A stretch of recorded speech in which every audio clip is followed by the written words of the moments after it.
tell you what, if you have either something on that ship of yours over there, or the ship itself, I suppose, if you're not too beholden to it, something akin to the value of there's four of you that I want, and there's that would put that a little over 9,000 credits ahead. Would buy you a delay. Oh, 9,000 creds. Piece. And a little over 9,100 precise to be precise. Doesn't eliminate any bounty, and that will. And he holds a finger. And I'm only offering this because, well, Draco is going to have no idea what precisely happened here.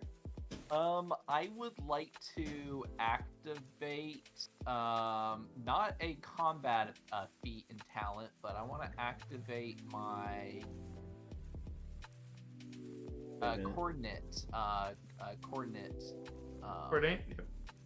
talent, and I'm gonna chime in kind of right behind Ricky and be like, 9,100. Don't you think that's a little bit steep? Giving him a sizable bonus on a roll to barter with him, if you will allow it. It's under a fifth, but yeah, I'll allow it.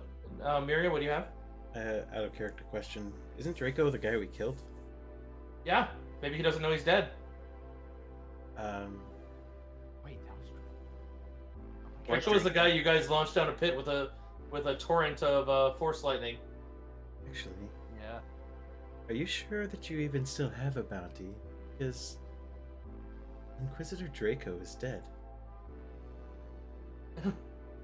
There's little that can kill an Inquisitorius of that magnitude. A very, very large dragon. I feel so stupid. I forgot about that. I wondered, I was like, man, I guess no one wants to point that out to him. Okay.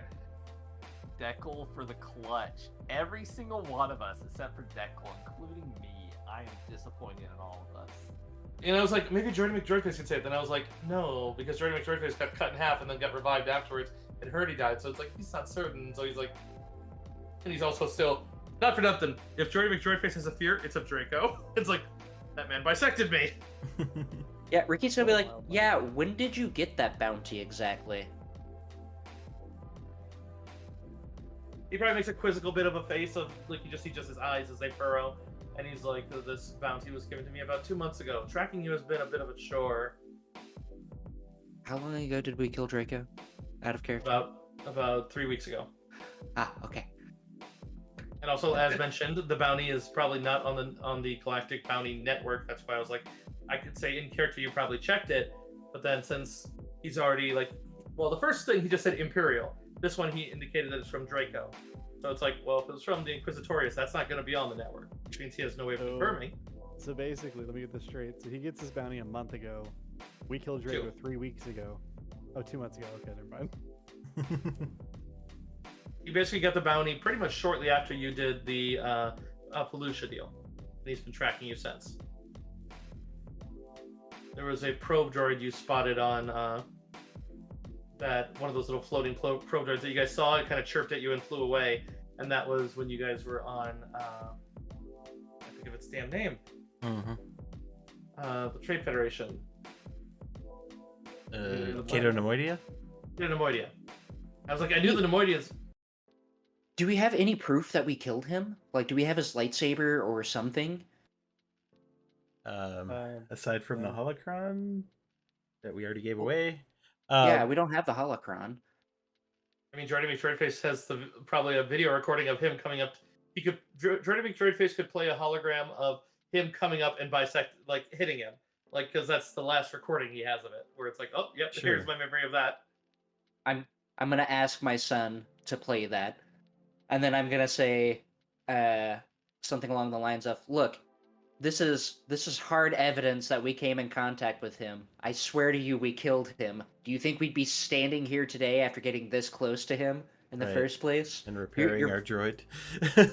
there's no one to pay your bounty, man." Call him. Say that you have the people right here. Yeah, call him. I'll actually give you guys another persuasion. I'll give you a +5 on that. He kind of looks towards his ship for a moment. Sorry, go ahead. Could my coordinate stack on that? Yeah. You give, that is a second plus, so you're gonna gain a plus, technically a 1, 2, 3, a +3 from me. So it's a 28 plus 8, I guess.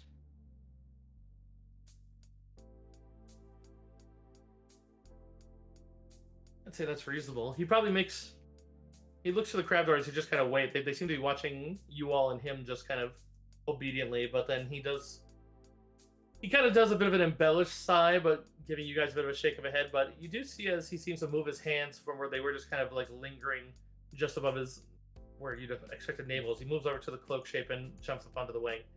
All right, I'll give him the call. Don't go anywhere. Also, I didn't realize that the map was on the token lane. Let me fix that. Can you Yeah, imagine, like, calling and it's just like, boo doo doo, the subscriber you have called is no longer alive. The subscriber you call has fallen into a chasm and Yeah. died. Just a, what? Actually, just some lady answers. It's like, who's this? Like, it's Draco's mom. He's dead. New phone, who's this?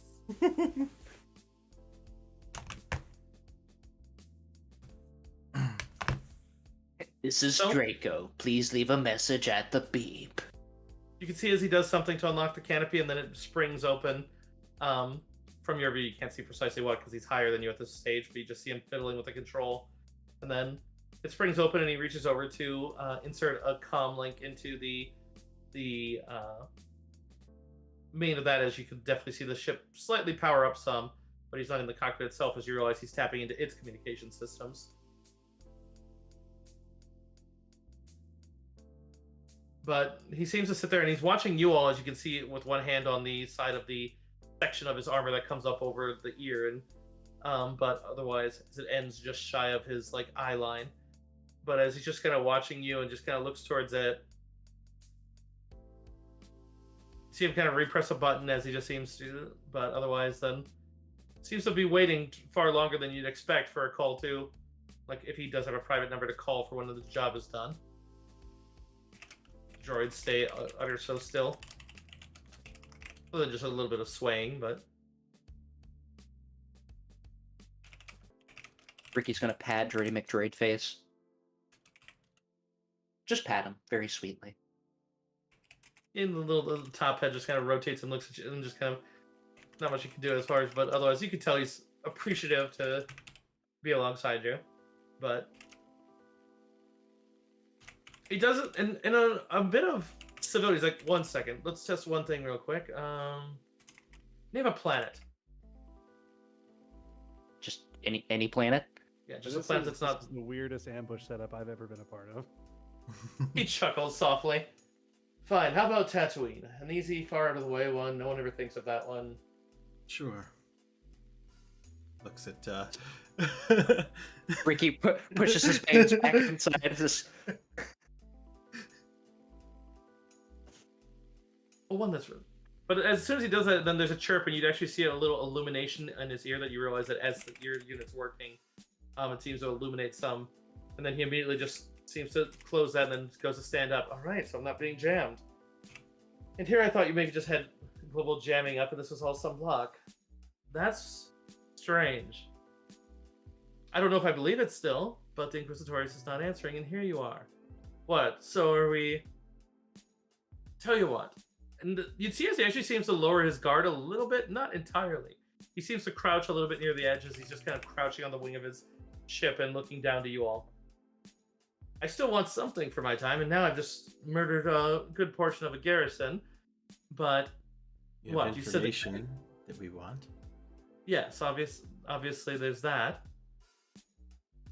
And then Ricky's also gonna- there's also the chance that you're lying to me, and if so, then I want something for, like we talked about the 9100 delay. That was assuming that he was alive. I'm assuming that there's just some jamming going on or some trickery. Maybe you have his comm link, but assuming that's active, I can show you one thing that would have come from someone like him. just kind of About a pair of red kyber crystals. You have kyber crystals? Mm-hmm. he just kind of looks at it and just I don't know what I'm looking at. You know his blades. I mean, I've seen him ignite them. Yes. This is what I makes assume. them Okay, so very that colorful. you're implying that's a part of them. Got you. All right. He just kind of sighs and stands up and just. I'm just simply saying that I still think a fee is reasonable. I have information you need, and if this all proves to be wrong, then you'll be seeing me again. Of All right. course, as he says into his own comms, into that little comlink, says it seems that he pulled back out of the cockpit. Seems that we may be changing our plans a bit. Seems that he's talking to someone else. The name of Korish, at least, as he referred to them as. Ricky's gonna be like, look, how about we trade you those 2 kyber crystals, which are worth a massive fortune? Believe me, they make laser swords. I give you 5,000 credits. You give us the information, the server that we need. We confirm that it's the server that we need. We all walk along our happy merry way. Maybe we'll call you up for a bounty. Maybe you'll come and try and kill us later for a bounty. We're kind of rapscallions. Yeah? I mean, you did take out a good number of my sons, so... Which, as you realize, he refers to them as sons, too. Yeah, But- that's kind of. Ricky just puts his hands over his heart. Oh, 5,000 and...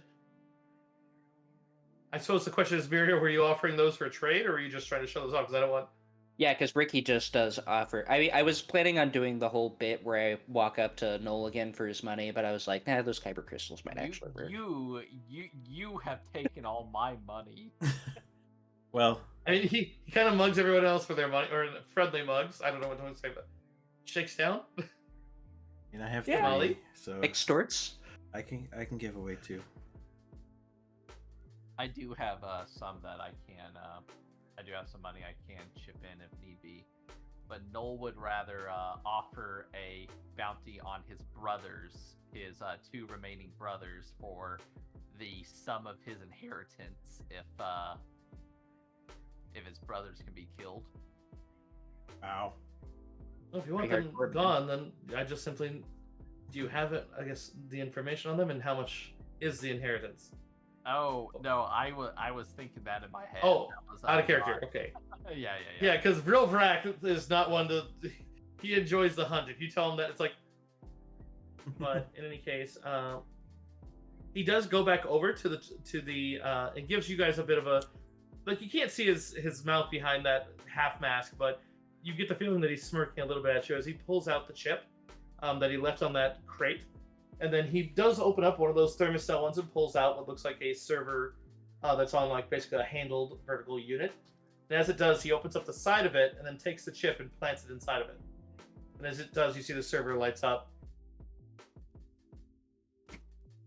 And Ricky pulls out his data pad to transfer over 5,000 credits. I've got it this time, guys. Can you have Droid confirm that before you transfer any money? Oh, yeah. I'm gonna ask Droidy to go up there and then, tell him, like, hey, just, for business sake, we need to confirm this is the information we're looking for. And then I'm gonna tell Droidy to immediately transmit it to our base of operations. To our rebel friends. I would actually escort Droidy over there, just so I can be a little bit closer, just in case. Oh, wait, those aren't my credits. How much credits do I have? Where are my credits? Wrong question. Oh. Hey guys, I need to borrow 5,000 credits. Wow. It looks like I've spent all my money on grenades.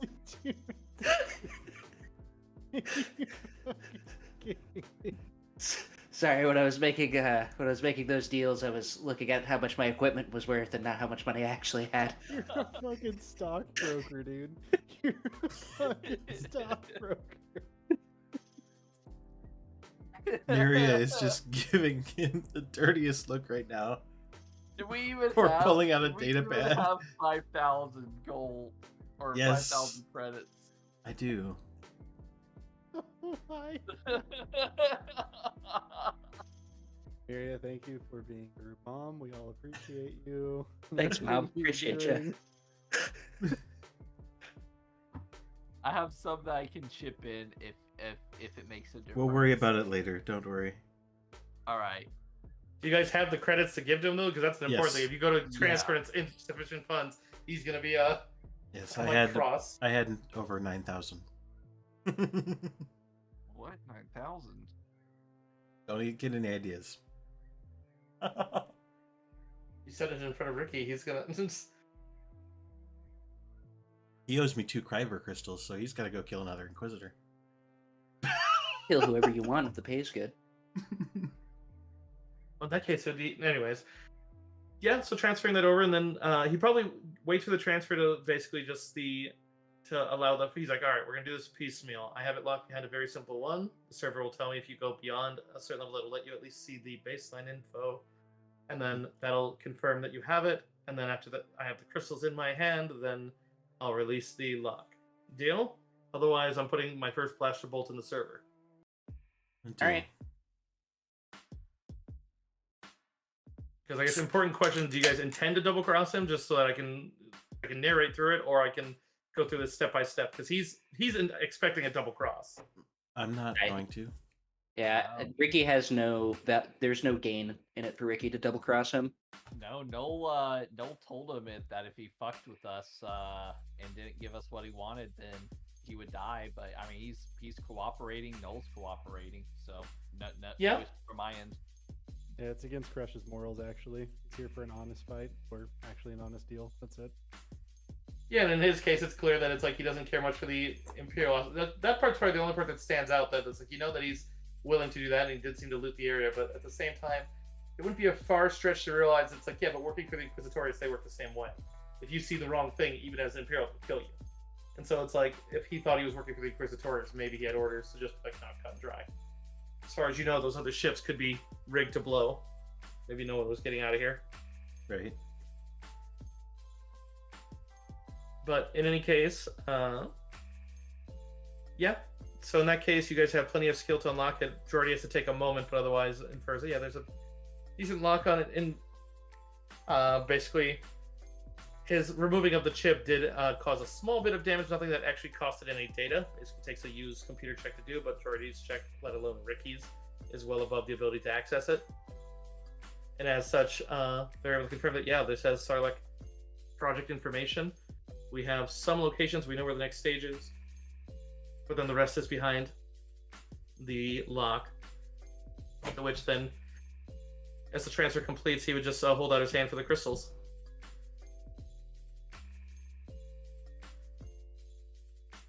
Or he just stares at Miria.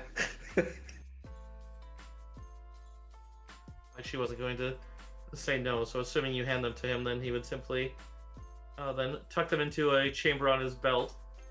Gives a moment as he kind of looks past Droidy to look towards Kresh's armor, kind of admiring a bit, kind of giving you just a bit of that kind of approval nod of like, a fellow connoisseur of just the. But otherwise, all right. Should we fly out together, or what? How do you want to do this? You want to go first, or would you rather I leave first? Oh, Bambi. Oh, hold on. First, before you go, this is my son, and he's going to point to Droidy McDroid face, and he's going to be like, look, I think you have a fine bunch of boys, and I'm sorry, about what happened earlier. It was an honest fight. You managed them. From what I understand from the videos, they gave you enough of a fight for their worth. Also, Yes. in time, you're going to realize you got the way better end of this bargain, Sir. Anyway, maybe we could stay in contact in case we might have a job for you or something. If you so wish, I am on the standard bounty network. I just take ones off the network. Which also, that would indicate rebel jobs.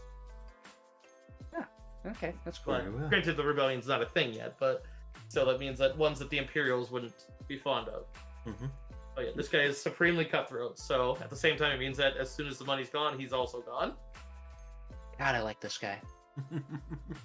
Like, look, here's a way you can contact. This is an encrypted comm. This is how you can access me. If you ever need any extra help, if the money's good, I'll be down. I'm really good with computers. I can blow shit up. Just saying. Yeah, the work on your droid seems to be superior than the man who does my work. Maybe I'll contact you for work on some of my sons. Yeah, absolutely. Not to say I don't do the baseline my own, as he kind of goes up and climbs up onto the one, but he does pause by the one droid as he climbs up on the wing and touches a few keypad behind the top spray nozzle. And as he does, you'd see his 3 more climb out of that hole that in the center as they seem to move up towards the ship. And they all begin to kind of fold together and turn into what look like little missile pods. As you realize the underside of the ship is basically keyed up for, looks like a dozen of them, but there seem to only be 6 remaining. You guys did kill 5 of them. And instead of any sort of torpedoes, this thing just carries crab droids. Just fucking launches crab droids at people. Yeah. Fucking So wicked. cool. Yeah.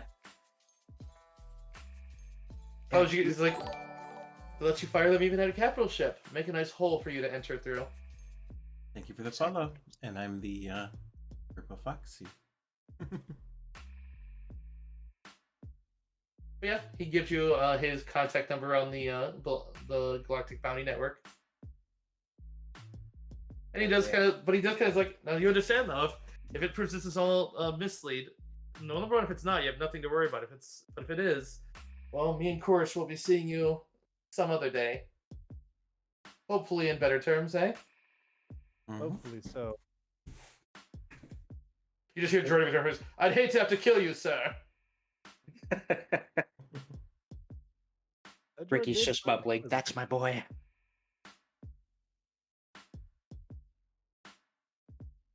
Oh, is he not going to say, "I'd hate to have to die"? Oh, I suppose I didn't want to rip it off that hard, but you see my lovely sword, I'd hate to die. Oh, I'd hate to have to die. I'm kind of butchering it. But in any case, yeah, there seemed to be a total of 6 in waiting for you, actually. The last one was waiting on kind of up behind one of the turbo lasers, and it seemed kind of in the direction of your ship. Obviously, you realize that he might have been plotting something with that, but the 6 all just latch in, and then but otherwise, yeah. He's like, if you want, I can simply fly out first. I'm sure Yay.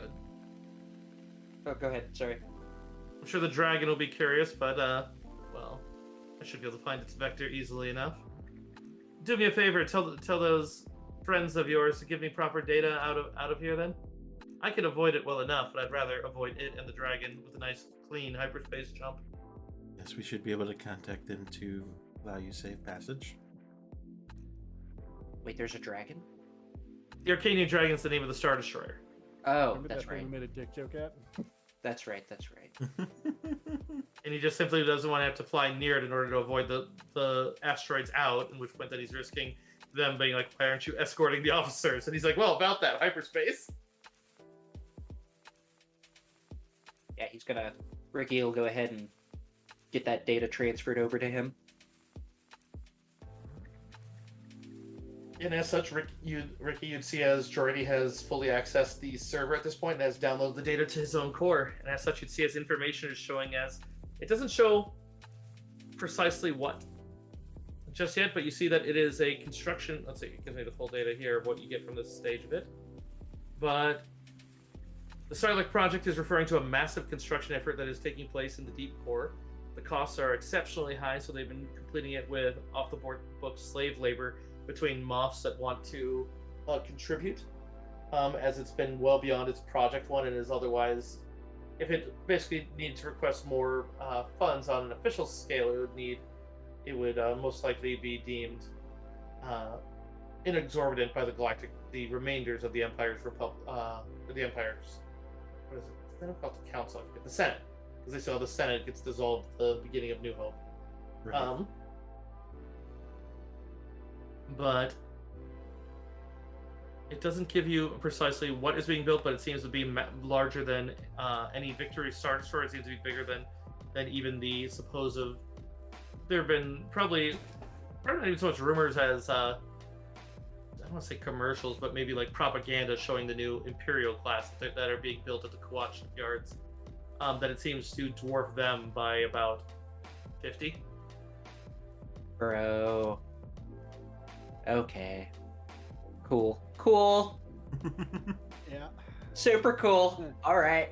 Yeah. That scale should tell you what you might be dealing with. Yeah, You know, if you don't know what we're dealing with by now, then Chad, if you don't know, then that's no moon, you know?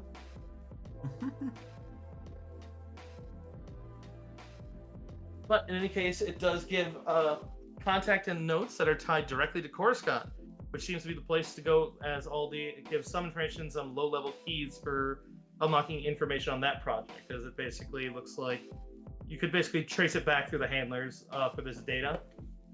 And so it looks like that your next step will be the actual Empire's heart. Should we blow this fucking facility up? I mean, Oh, no, it's got a turbo laser, right? Yeah, so I think Ricky might have missed this part of the plan. We're not destroying any of this space, so we're just handing all of it over to the rebels. They can take Yeah, the Nazarene are going to take it over and activate a planetary shield to basically tell the Empire to go fuck off. They said they're... Rad.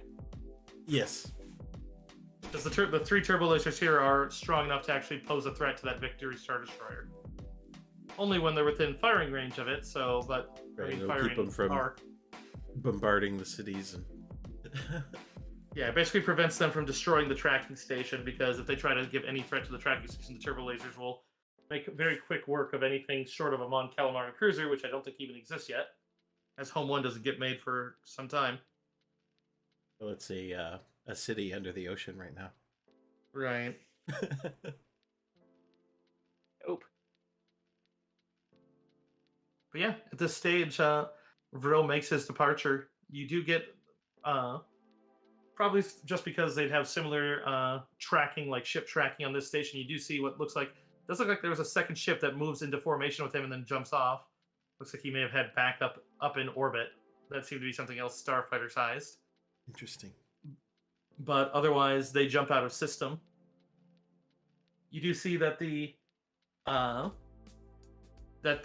same systems that the Arcanian Dragon seems to have some V-Wings launched, but at the same time, you don't even have to step in before you'd hear the voice of Sarlaac. This is Nizon to any Imperial crafts trying to make landing. You will not receive proper entry. You are not welcome upon Nizon on any square inch of this planet. Understand that all of your forces here that we know of, that we've located, are either destroyed or surrendered. Stand down. Return to Kazran or to your Imperial homes. You are done here. Any further action will be regarded as hostile intent and will be dealt with accordingly. Mount Amlin is active. You know that it's not. It seems like he's bluffing. But we will fire upon the Arcanian Dragon if you make any sort of attempt for landfall, and you will not receive information regardless of all the souls of your ship. Make your choice, Empire. Badass. And these nuts. You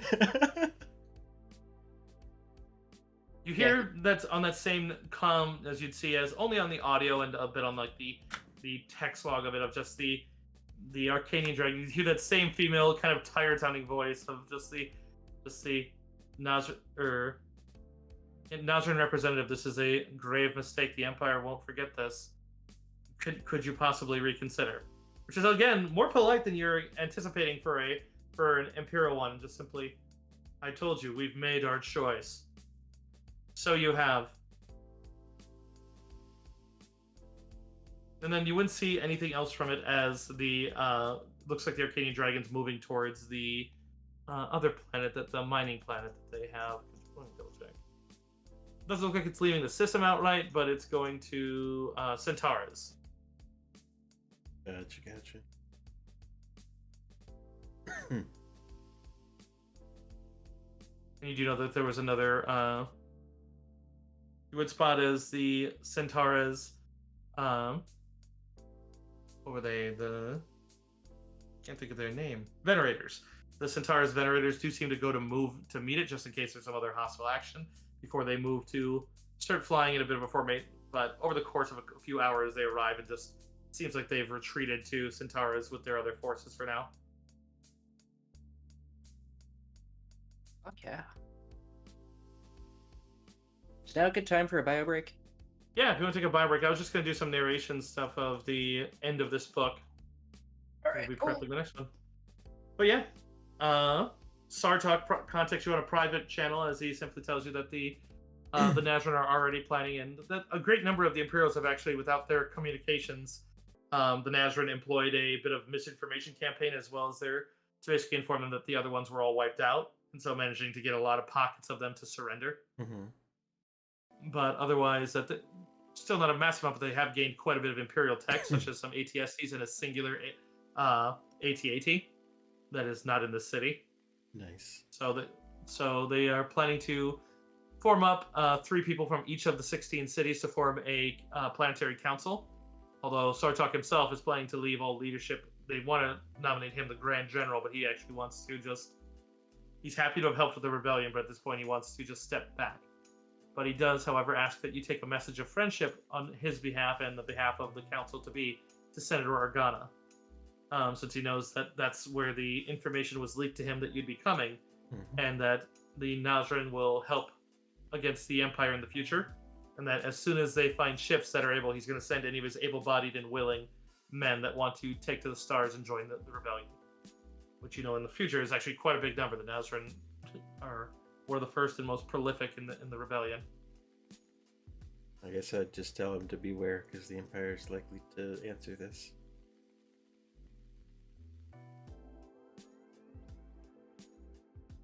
Which is why we'll need to be united then. I mean, Centaurus is our next step, but you need not worry of that.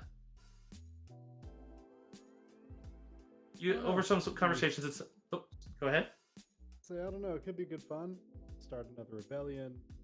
More ships blow up. Kick the Empire's ass again. Yeah, they point out that while they don't have any shipyards, they certainly have some value that doesn't rely just on their slaves, and if they can take Centaurus, then they might be able to afford buying some starships. As he would just indicate, that Corellia has always been known for selling some moderate-sized starships for prices, regardless of your affiliation. A few Corellian corvettes would make for a decent ship patrol, or a decent system patrol, especially with the ability to just go planet side and avoid, and then hide within the stones if something big comes. There's always a benefit to the speed of those damn things. Indeed.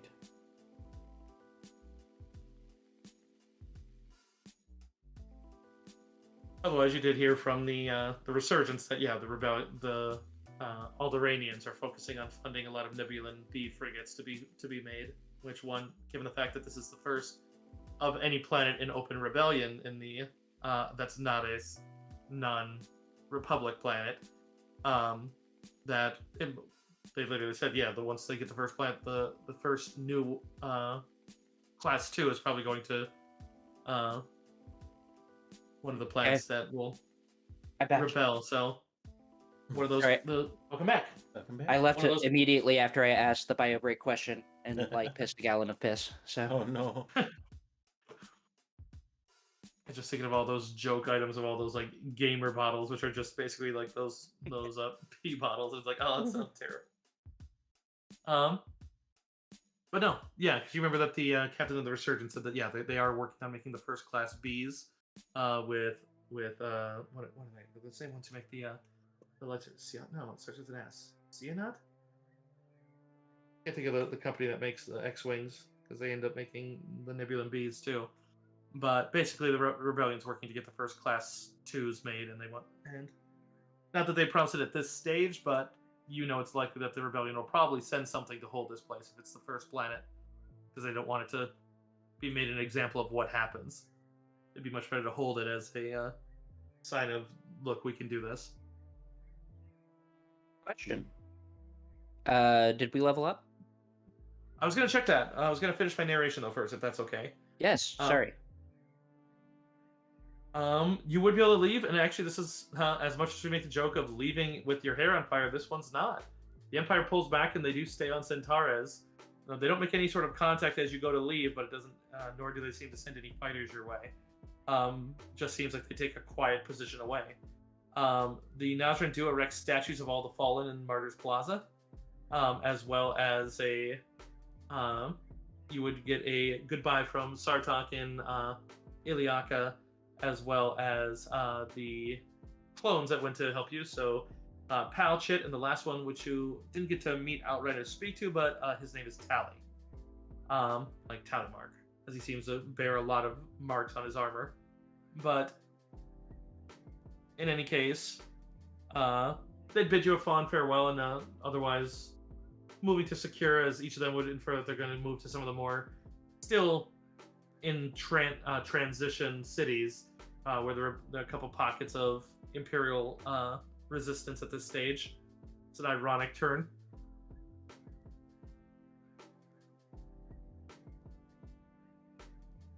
It does seem like that's probably the clones worry that might be the end of fiddling with the chips, although again, as much as I make these references, you know that in the grand story of things, no, this is actually just a precursor to the 501st and like the grand change of where all the veterans eventually get free.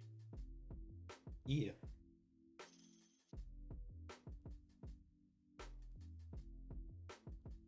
In that note, you do get a small thing, Miria.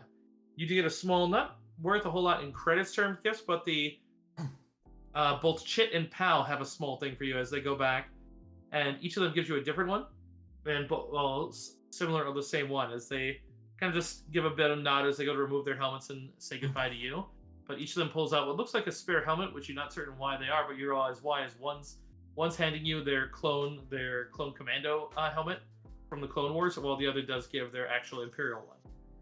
Just if you're fond of sentimental gifts or mentality, just so you don't forget. Thank you. Let you guys find whatever it is you're looking for. Right now, it's just seeing if any of our other brothers can at least see something other than what we did, but best of luck with the Empire. They're not going to make it easy on you. Wouldn't expect so.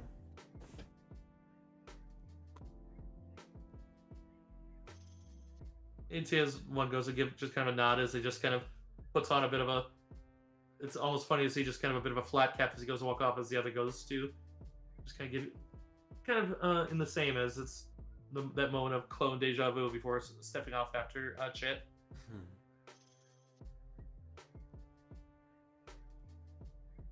All right, now let me check on the level question. I do believe.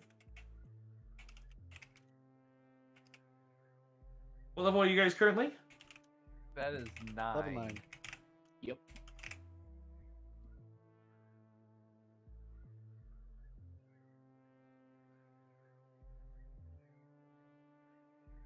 Man, is this just... All right. And let's see, you got the objectives, you got the data alive, since without that you wouldn't, and yeah, and all the heroes survived. So all the main heroes, so that is all 3 marks. So you not only go to 10, you go to 11. Yeah. Holy shit. This campaign rewards you for getting good endings. Yeah.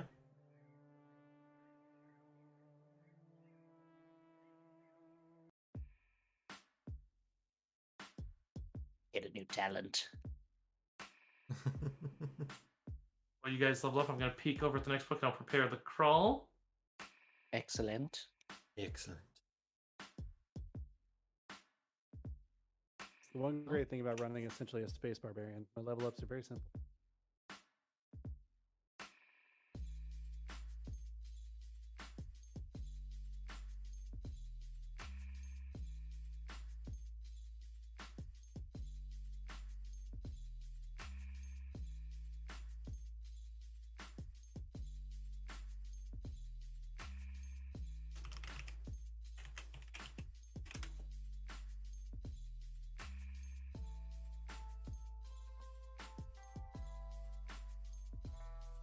Fucking love Donkey Kong OST. It's so good.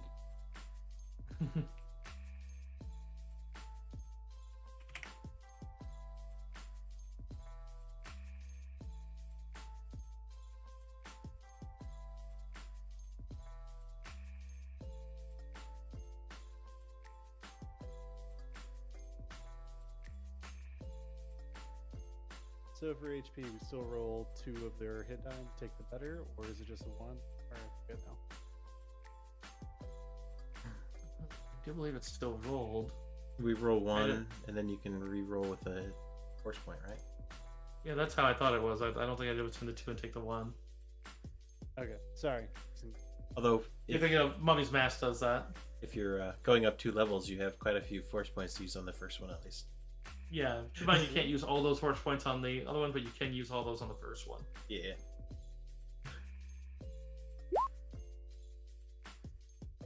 Or, you know, just own it like a champion on the first one. Or, yeah, just do that. A force point second. Nice And one. I'll keep it. Yeah, pretty solid, man. Not remember what my hit die was. I think it was a D8. It also depends if you're doing another class, too, because keep in mind, there are prestige classes in this system. I'm using one now. Indeed. So am I, which leads me to my next question. Oh, it's a D6. Okay. So I had to pick up my prestige class at 8th level, right, for the Mhm. prerequisites, right? No big deal. Okay. Which means I just hit my first level at 9th, so actually, never mind. Answer my question. You're welcome. No, just kidding. Good job. Hey, it's not a Uh-oh. bad roll for health at all. Your boy's got some DR now. Oh, shit. Oh, but Gary's awesome because like if you get it, like if you make a character that's now granted Vader's a bad example because he has like 50 class levels of abilities, but like he also has like DR like 20, so that's like the whole like holding the hand up to stop the bolts. It's like, dude, what is that shit? he's got robot hands, man. That doesn't hurt me.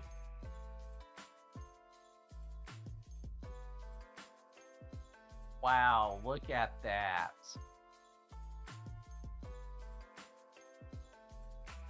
What? Hey, good job.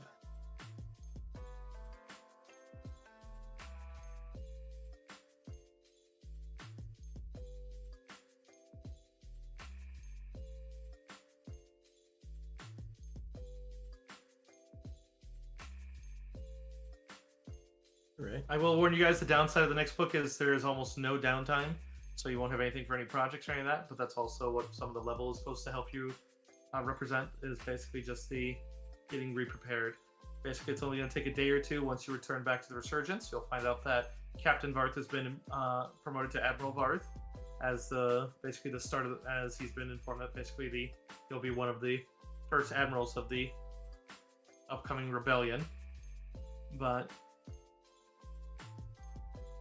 you'll have some time to heal and recover, but not that you need any major time for that. But he does warn you that the speed is essential because the codes, once the Empire is certain that those codes have been lost enemy hands, they're going to scramble them.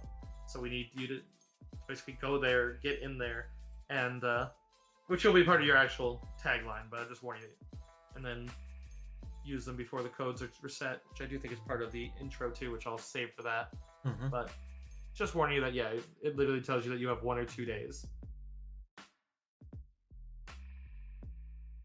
Oh no, it's Captain Verana. Admiral Varth was the ex Imperial Admiral that you rescued when he tried to defect.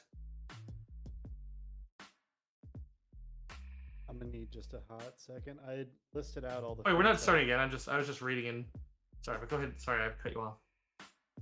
Oh, you're fine. I had sent Rose a bunch of the feats I wanted to use, so look at those and see which one I want.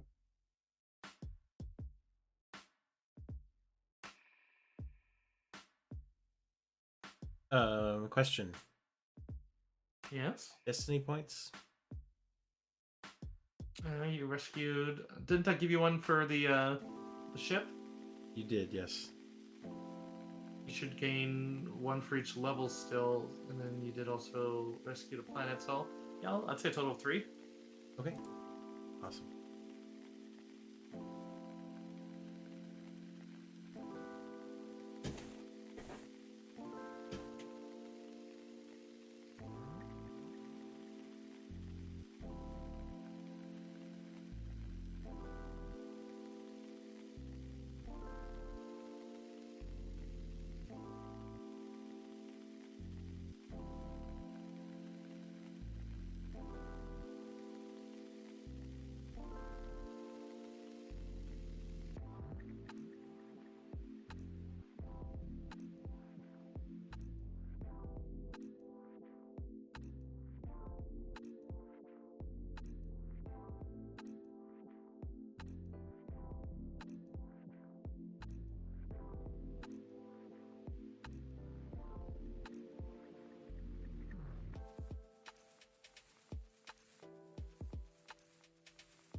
Hey, Yeah. I'm gonna link you a description of the feat that I'm getting, just so you have it on hand in case it comes up. Roger.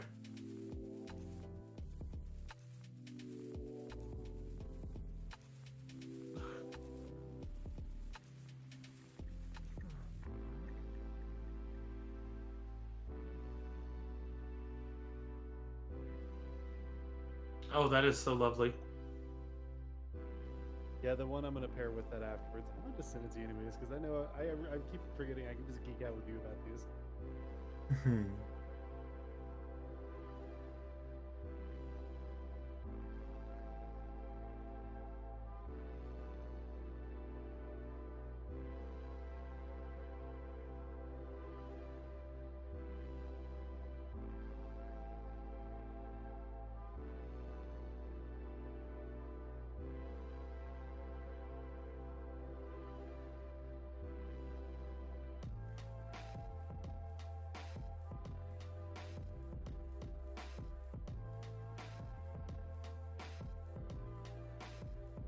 Number one, I love the name of it. What the fuck? Oh, did we get any money for this mission? Oh yeah, let me double check that. I do believe you did. And also, Jesus Christ, Chris, that's crazy. Yeah, they had a bunch of cool stuff to charge in this game.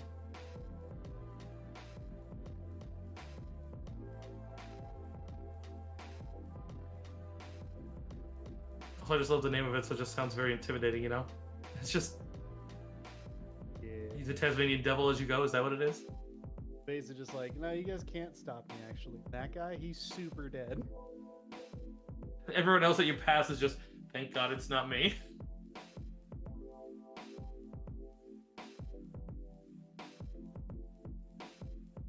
Yes, each of you is going to receive 6,000 credits for the return.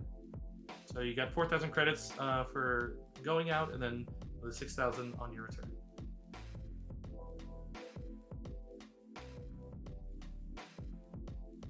You can buy from the armory, so as long as it's nothing that is, you can buy restricted and normal. Or no, it's licensed and normal, because it's the first two. Restricted and rare are the two you are not going to be able to hit up. Or restricted, military, and rare. Those ones take rolls. They can attempt it, but usually it just takes time. But since you don't have time, it means that you'll more likely be better suited to find it on Coruscant. Coruscant is very well equipped. It's just most of it's black market in the lower levels. Imperial control there is very, very tight. Frag grenades are military. There were quite a few stormtroopers and stuff killed in the. Because you would receive a portion of the. Oh no, because the salvage loot is considered part of the. No, the Nazran claim it in this case. If you. No, never mind. I apologize. Might be able to buy it for them. Doubtful. They're in the midst of open warfare. If you, I mean, like they're probably it's probably later they handed it off to somebody who charged off into battle. True. It's like.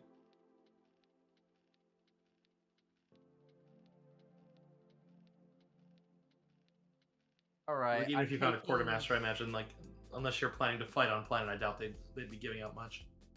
I'm taking a reactionary attack, which is another use for like a reaction against attack made against me or an ally for this one. It's only a Nice. single attack against it.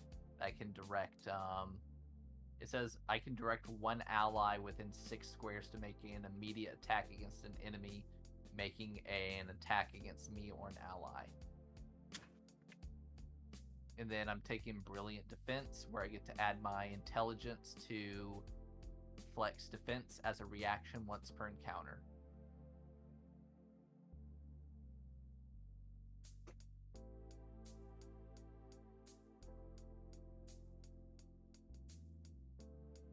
That is basically null. That mixed with Zap Brannigan. Well, the thing is, this build, I mean, I'm trying to give my attacks to the heavy hitters every round. No, it makes perfect so- sense, and it's very efficient. Yeah. It's just I need to make up for not attacking every round.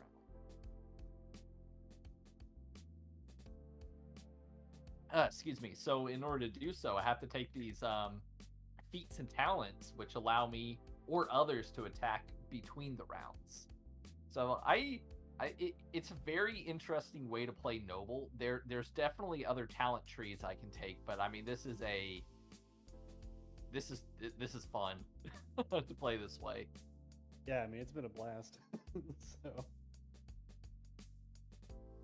And I'm trying to stick like with one talent tree and max out that one, just just so I can, focus and not get sidetracked with other builds. I'm just trying to keep it pretty linear right now.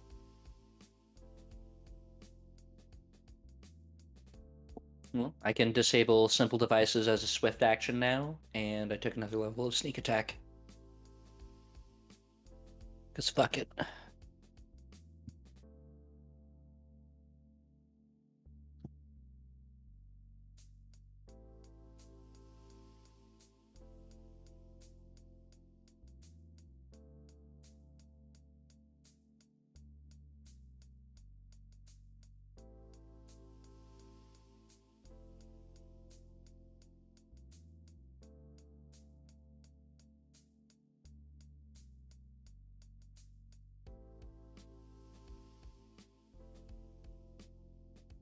I like to imagine the French dip sandwich was invented by some pissed off French wife. Wait, why? Well, I imagine she made him like a roast beef sandwich, her husband, her shitty husband, and he was like, yeah, this is kind of fucking dry.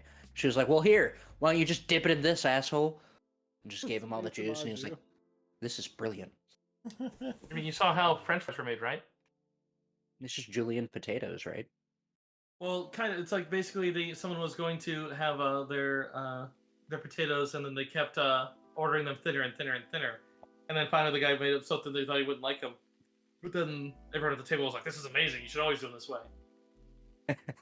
I love it. Like, Yeah, it's amazing. It's right up there with pretzels, like the small crunchy pretzels. It was made by some dude burning pretzels, and the guy he was apprenticing under him like, hey man, these are crap. Like, look at this. And he bit one and was like, oh, this is really good. And they started making it like that. Fun fact: the electromagnet was found in a similar manner. They were demonstrating how copper transmits electricity, and they were doing. It was a professor doing it in front of a class, and then as they were doing it, they noticed that a nearby compass would point at the wire whenever he lit it up, and he couldn't figure out. He was like, "Wait a second." And then they brought over the whole class. All of them had a compass as part of their kit, and so they all brought him over and saw that it brought all of them over, and then they discovered the electromagnetic aspect of it, and it's like, oh my god, that's cool. I'm so glad you explained that immediately, because I was like, they discovered it by burning pretzels? No, the copper wire. Right. Alright,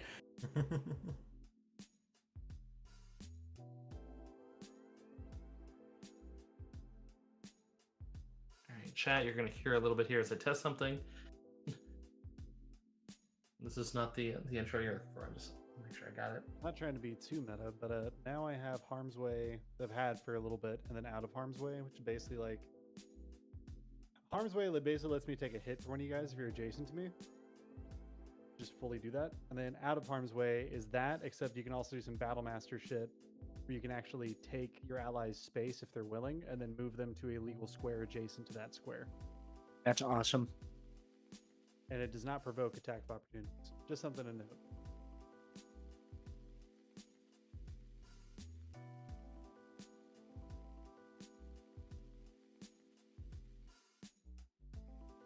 Also, I'm reading some talent abilities where it specifically states allies in the wording, and there's a caveat, like asterisk note on the bottom of it that says you cannot target yourself as an ally, and then some that state an ally but they don't have that caveat. So I think Cursive, you were right when you say that you can target yourself as an ally unless it explicitly states that you can't.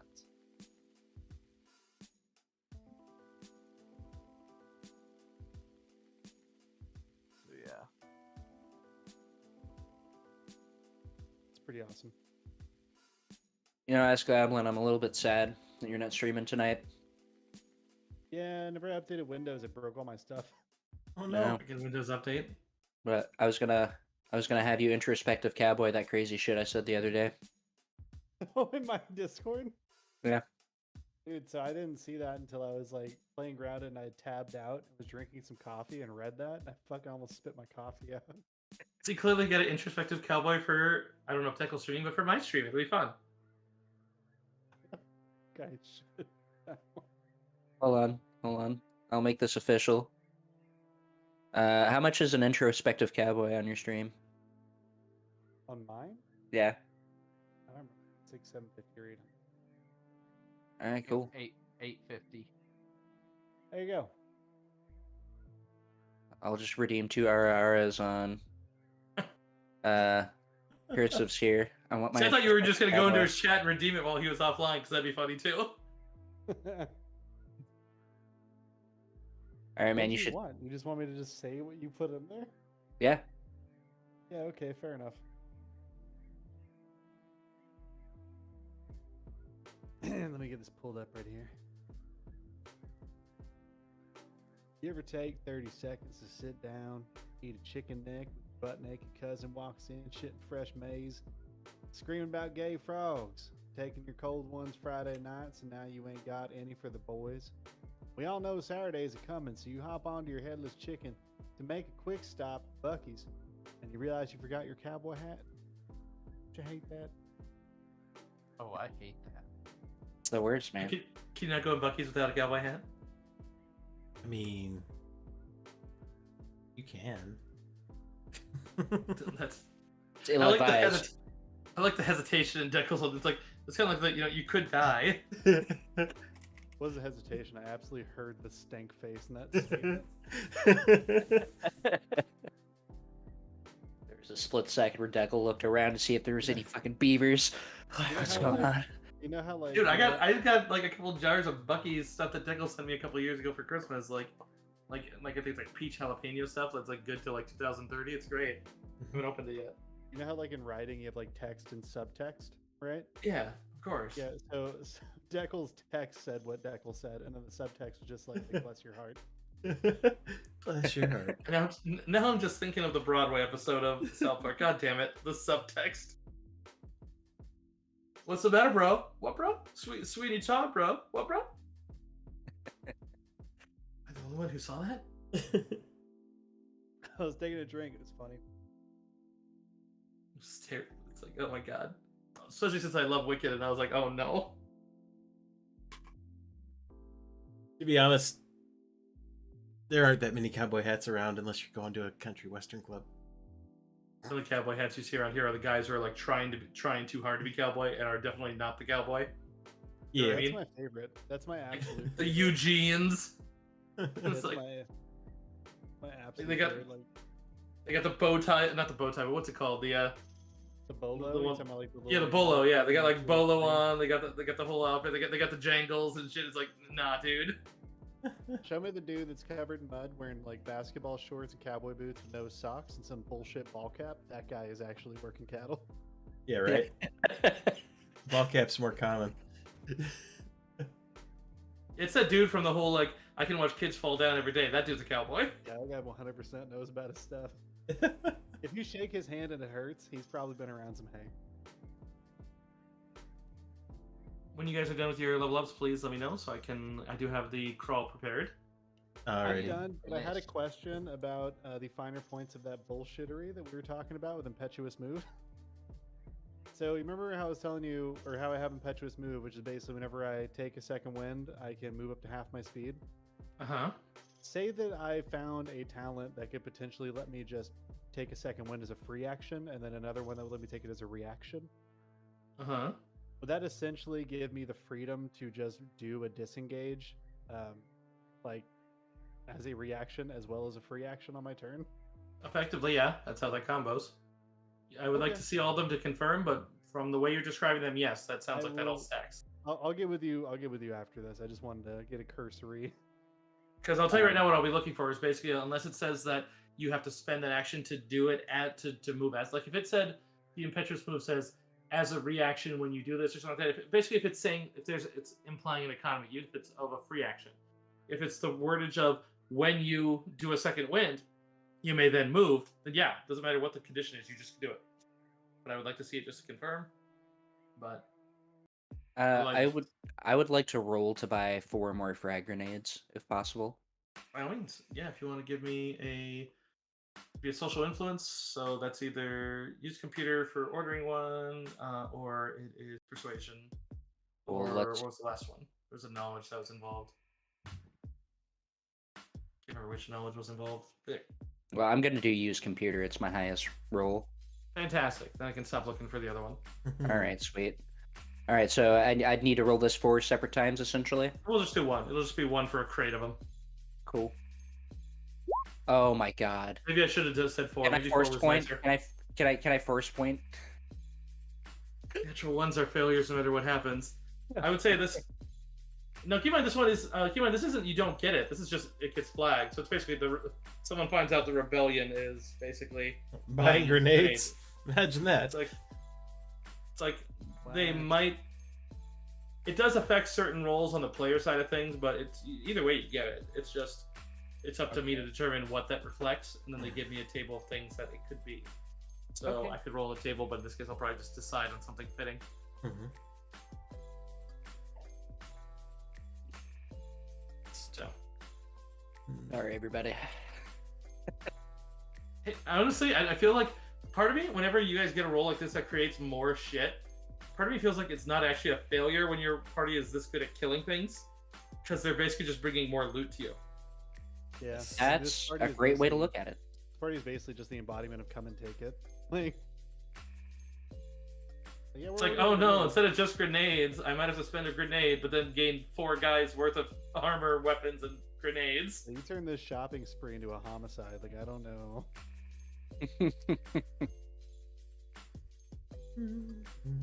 Like the only time it really actually sucks in character, and this is from me coming from a player and a GM. The only time it really sucks in character is when one of those direct actions leads to like a bad guy learning something too early, and then like a plan's either ruined or like you lose a major NPC. Which it's like I can't see either of those really occurring from you buying grenades. Sweet. You bought them from the wrong guy. Turns out it's Draco's twin brother, Draco. And Draco decided he was going to make your grenades go off early. Ricky dies.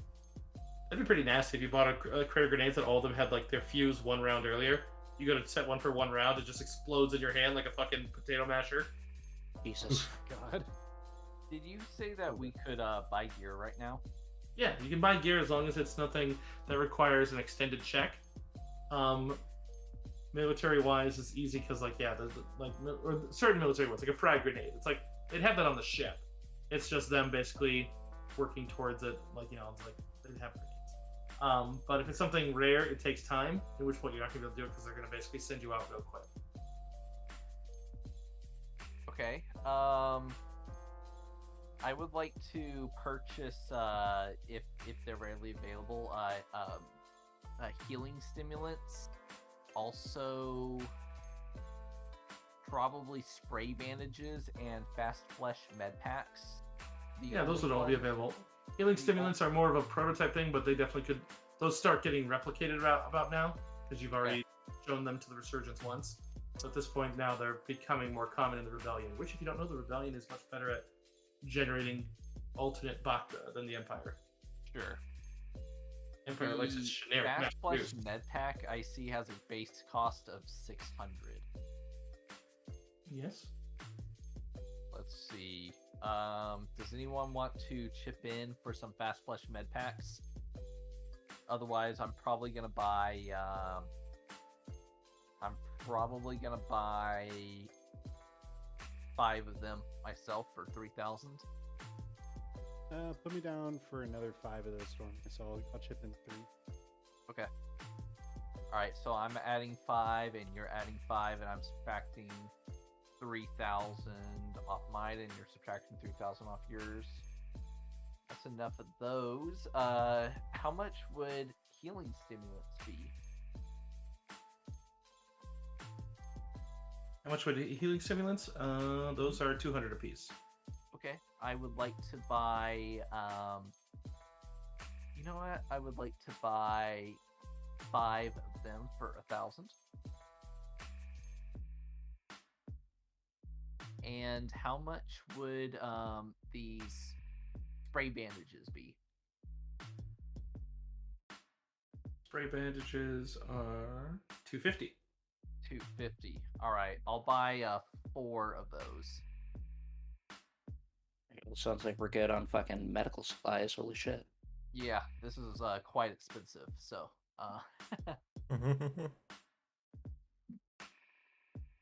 all right, perfect. I'm all set. Yep, I'm good. Got as much grenades as I can carry, so.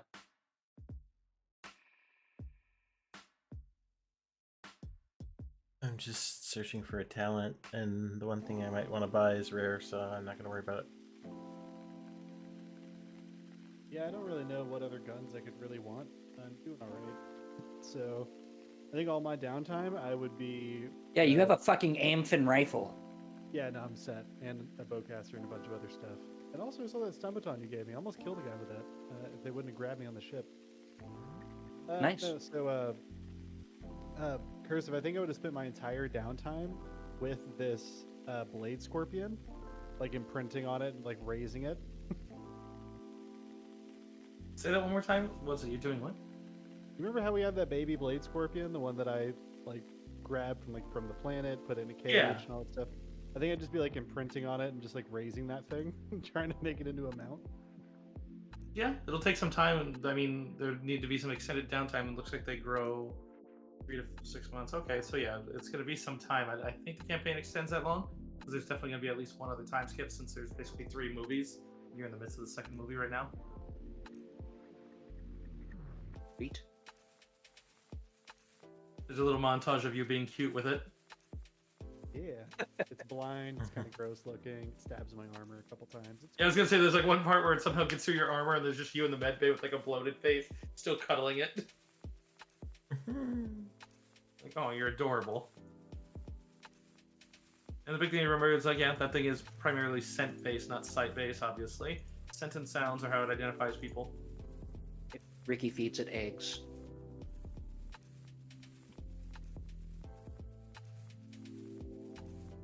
Do you want to give me, do you have any sort of, I think it's animal handling in this one? Because I think that's, or do they have that one here? Oh, it was something else. We did a whole thing about this. There was a whole bit of us looking up what it would be. Yeah, I don't Life remember science? anymore 'cause it was I don't have life science.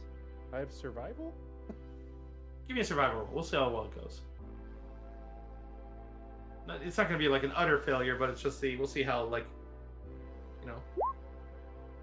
Okay. How about a dirty 20, Cursive? How about a sweet dirty 20? We'll say that it goes pretty well. Like, you know, it's like, yeah, sometimes they can be kind of lone hunters, but yours kind of follows you around the ship a lot as you're going back. And probably as you're prepping for the Coruscant one is like, you spend your couple days doing that. Alright. Is there anything else anyone needs before I roll you guys to the other window? And we breach some copyright claim. Actually, it doesn't seem to flag it. Like, I've uploaded those videos to YouTube in the draft phase, and copyright claim mentions it, but it doesn't seem to get the "how dare you, we're muting your whole video" Disney effect. So it's like, but Twitch has tagged me for it twice on 2 of our streams. Yep. oh really? Same. Yeah, but it's only the section of the crawl, and it's fine. I don't care. Like tagged you like in what way? They don't give you like a warning. They just say that it's. No. They just mute that section of your stream outright. It'll be like There's, like- red whenever you go through the VOD. It'll be like a little red section. Like, hey, fuck you and your Star Wars. Yeah, they just mute that section. Which is funny because it's kind of what I did with the very first one, where I was like, here, I'm gonna mute my. Oh shit! Did I turn that back on? Oh god, my stream's been muted. Oh my god. Not that no. long. Sorry guys. I muted thank it while I was setting up the. It was when I was setting. Since I set up the crawl, and then a little bit of us talking systems, they missed. I am so sorry, guys. I muted so that you wouldn't be hearing Star Wars music unnecessarily. Fellas, all you missed was a montage of Ricky doing cool stuff, the party doing cool stuff, several Yeah. backflips, 2 circuses. Oh, and Crush is raising the little scorpion and trying to make it his buddy. There's There that. was also that hilarious joke we told. Oh yeah, that real gut buster, yeah. Yeah, it was great. Sounds funny the second time though, you know. You Yeah, had to- definitely don't want to tell it again. It's not gonna Yeah, have the same definitely impact. gotta be there. All right. So in that case, then I am going to flip us over to the other one, and we're going to get us a copyright strike. But not a copyright strike. I'm joking. But Don't wish that evil on me, Ricky. all right, I'm going to pause the over music. So I wish I could take this intro creator and then just like upload one of those copyright-free fan-made ones, and then put that behind it. You know what I mean? Yeah. Yes, it'd be perfect. So I could rig it up myself and just time it, but all right. So first things first, like the other ones, I'm gonna go here and here for you guys, so you can put it how you want. Now stream to our Discord. Once you guys are all set. I'm set. I just need to set up my stream a bit. Which it went to capture 3. It literally still recognizes the website. I love that.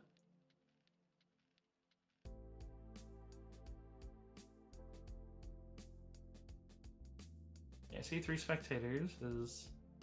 Oh, so sorry. That means we're missing one of you. Yeah.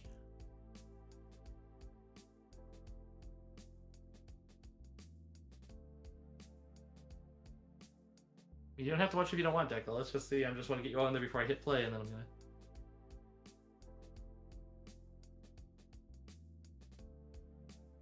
I heard Bro Thulu say okay. I heard Deco say sorry. Are you in? And it still shows 3. Are we? Okay. I see 4 of you there. We good? I'm Good. good. Goblin. I'd never been more ready in my life. Okay, I'm hitting play.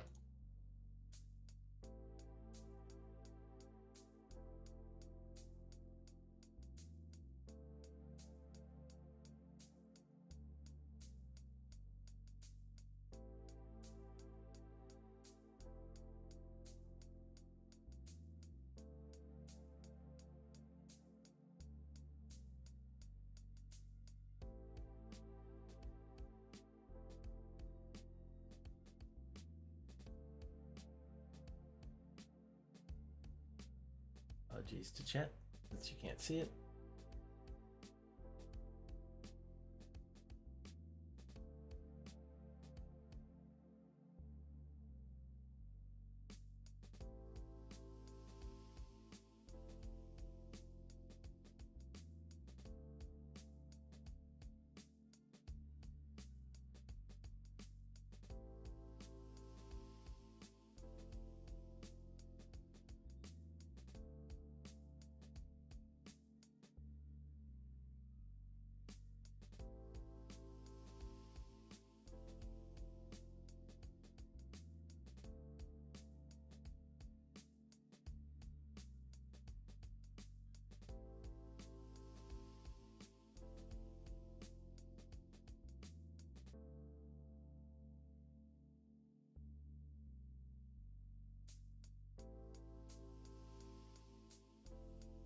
Up before we get to the Death Star.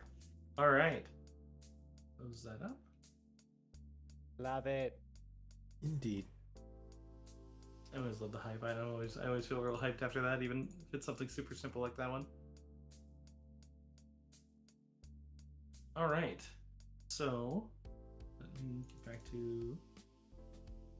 Otherwise, it's shortly after your landing as you guys basically talk with some of the repair ones who do get to work to repairing your ship as soon as possible, as some of the droids come out. As you'd see that the Resurgence has some more escorts. Looks like they actually have some fighters at this point. At this stage, you find out that there's been a bit of a raid of some shipyards, as well as the Cyanot. That's the name of it, Cyanot Industries, where it seems that they have a raid of some of their new craft. As you don't spot Z95s escorting them, but it seems like there's actually a squad of X-wings that is now escorting the Resurgence wherever it goes, as well as their Y-wing and Z95 escorts as it is. As you land, there's plenty of droids and some others as one of the quartermasters comes up and takes your orders for any gear you're going to be needing. And does warn you that likely there's going to be something that if you do take the mission, they'll be turning around quick, so they're going to double time the repairs for you. But you'll be briefed more. You've been requested by Captain Verana to the briefing room.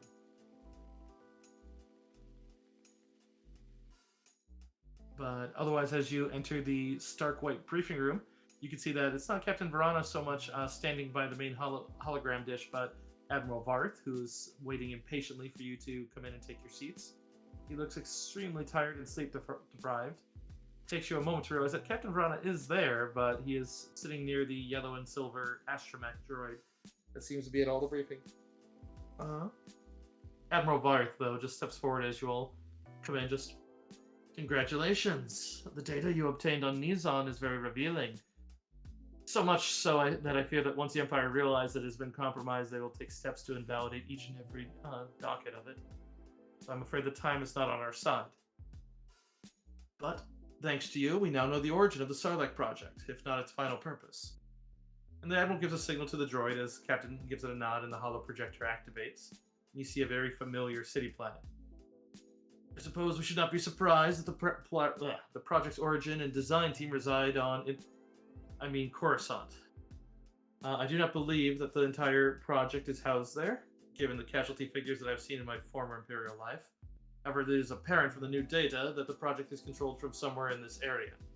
As he waits for the droid, the view zooms into the planet's surface. You can see as different buildings kind of fly by, and it highlights a large district that includes some of the Empire's most important governmental structures, such as the Imperial Senate. Unfortunately, we do not have an exact fix on the building or agency directly responsible for the project. We have names and we have leads, but they are impossible to pursue remotely.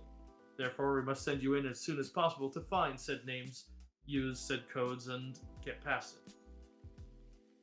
Captain Verana stands up to speak in a serious tone. Just before we delve into the details, we should know that our benefactor has fully authorized this mission and wants me to assure you that it is very important to him, to our cause, and does think that the haste is worthwhile.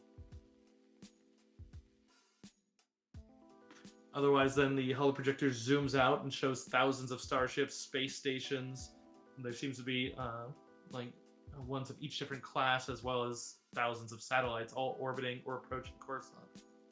Coruscant is, of course, the center of the Empire. If you have not been to the system since the days of the Republic, the amount of traffic and level of security may astound you. Peace and order, even under an oppressive government, have brought new opportunities to corporations and individuals throughout the galaxy. Between the prosperity of the core worlds and the rebuilding of the planets damaged by the Clone Wars, traffic to Coruscant has increased many times what it was only a few years ago. Security has also increased, so it will be vital that you have the proper documentation and permits to even approach the system and land at a suitable port. So this I will provide for you. And with that, you'd see as the Admiral moves over and takes a seat, leaving the holoprojector on as just kind of a silent reminder of where you're going. Now I'm sure you have questions. Ricky's gonna lean his elbows up on the table and cross his fingers across his face, and he's gonna squint his eyes real seriously and be like, "Imale?" The Admiral sighs more so, but Captain Verana doesn't look too offended, but the Admiral's like, we would hope that by now you're just dedicated to stopping the project and discovering what horrid things they're doing. But however, we have been authorized to provide you with 5,000 credits each for going out there, as well as equipment and weaponry available from the Resurgence's stores to replace any that you lost or used. If you have information of anything consumable that you use, we will replace those now. We did notice your ship is damaged. We will repair it both before and after as well. Repairs will be done with no cost to you. Ricky leans back in his seat and is just slowly nodding his head.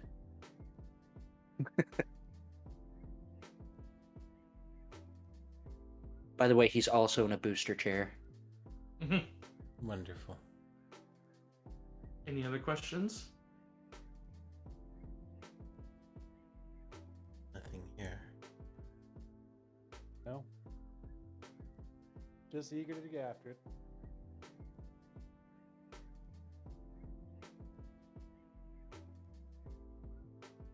Actually, you said we had plenty of leads of people and areas. What exactly are we looking for? Are we trying to make contact with anybody whenever we first get on site, or are we... So, an excellent question, of course. The best we can say is that we have a couple starting points for where the Sarlaac project data is. We know that it's broadcast on a specific frequency range, and only that range, so that only its systems will be able to locate it. So you may be able to locate the source, but it won't be easy. It seems to be a tight beam transmission of some sort. Usually these are sent between messenger droids or secret receiving stations. We have identified names who have shown up on communiques and delivery ports. One is ISB agent Lesan Dos. We don't know what their connection is, but we do recognize that that is their public-facing name. We've discovered routing codes pertaining to a protocol droid called CZ3T6 on many outgoing messages. Then finally, we found that there's someone named Resh, who is a former associate of Darga the Hutt, and they seem to be tied to the Hutt's material delivery services, and they're Sulliston. They should give you at least initial leads and contacts in, but be wary of the ISB. We have arranged for docking at Cloudscape platforms. It is a private starport used by core world travelers and small-scale merchants. But I would not take their accommodations. They will offer you a hotel. Do not take it that way, because then if you draw the attention of the ISB, they may not immediately locate your ship. How intense is ISB coverage on Coruscant? I mean, I know it's Coruscant, but So, you should expect tight security when approaching the planet. You will enter the system rather. You'll exit hyperspace near a designated hyperspace buoy, and then you'll have to contact Imperial Center Control immediately. Remember, call it Imperial Center. Do not call it Coruscant. They will direct you to an approved space lane to your requested starport, and do not deviate from your flight path. Do not do any sort of odd flying. Assume that you are always under surveillance, even though it is unlikely to be focused on you. They will have plenty of patrol craft, generally TIE fighters. They generally have also some of the new cutting-edge ones. They'll keep TIE bombers usually within short range of the system's patrol craft that are directing the surveillance. The bombers only really deploy if there's trouble of a major sort. Otherwise, minor infractions will get a chastising from usually a surveillance droid, as well as a sizable fine. It is possible that Imperial's Custom will see fit to inspect the vessel by sensors or singling you out for boarding. Most of the time, it's just a TIE flyby. Their sensors will sense the majority of objects and people, but not enough to identify any of you. So do nothing to draw attention to yourselves. There are thousands of military vessels in the system, so it's likely that if you are caught, as much as I'm loath to say it, I would say do not try to blast your way out. It's your best bet. May be better to go into custody and hope that the senator can somehow free you, because finding a hyperspace lane out will be difficult. going to the lion's den here. You said don't call it Coruscant, but call it the Imperial Center. Imperial Center, which then you'd see as Barth nods. He's like, that's so what the Imperials only refer to it as that. I even almost called it that, even in the midst of just speaking to you. Why It's just is it such a big problem? That's the planet's name is Coruscant. not in their records anymore. It's seen as a sign of only dissident forces call it Coruscant, and if you say that, they're going to think you're connected to dissident forces. To which Varen's like, or Verana's like, which in truth that you are. Right. So it's just another means of keeping ourselves under the radar. Okay. Between our expertise and the resources of Admiral Barth, we have assembled all the proper licenses and permits, altered for your vessel. Only very specific ones will be able to see that it's different. We are doing, as part of the repairs, changing some and adding some outer markings, which will change back when we do the other repairs if it is offensive to you. But we're basically just adding effectively a minor but worn-looking paint job, just so you appear to be a different craft to even visual scanning. But we are entering these into the BOSS systems before you depart, and our highly placed contacts will keep that. Oh yes, and then we're also altering a little bit of doing to your sublight transponders so that the transponders match the license that we're giving you. Unless someone gets on your ship and examines your transponder, they won't know that it's been altered. And so... Hey, pairs of chain codes are a thing in this era of Star Wars, right? Yep. Okay. Didn't care to know. Do we need to worry about chain codes? Do we kind of false identities, or is it being provided? I do have... The only one I have is for our contacts. The licenses should get you anything that basic traveling civilians will be able to do. But so I don't have anything as far as for getting you into the Imperials that's not in the systems you're bringing. It's since we saw that your droid has access, we don't need to provide. Just keep him with you. Keep him all right. He should be able to manage keeping anything digital. As far as everything else, I do have one for you that you need to be very careful for the comlink. There's a code here that he transmits over to probably Ricky, given that Ricky usually helms your guys' comm. And we have a sign countersign for you that is for someone that you've worked with before, as far as I'm told. But they're the agents of our benefactor. They go by, on Coruscant, they go by the name Terra Riskan.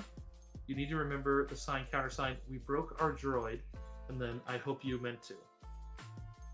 This information is extremely sensitive, so do not reveal the name or passwords to anyone, including the Admiral, just because there could be Imperial spies even aboard the Resurgence. Done. We broke our droid. We hope you meant to. We broke our droid. I hope you meant to, yes. Oh, okay.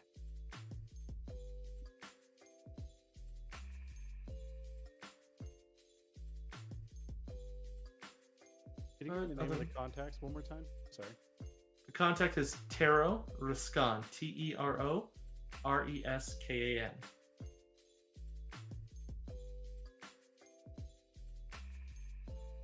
Right, but earlier you had mentioned 3 names. There was a droid. Oh, those ones. So one that was on the data that you recovered is ISB Agent Lasan Dos, who we don't know how they're connected to the project, but they are. We don't know what race they are either, but most likely ISB, most likely human or variant. There is a protocol droid named CZ3T6, who seems to have their tag on many outgoing messages. CZ what? CZ3T6. And the final possibility is a Sullustan named Resh. They're connected to Darga and his materials deliveries.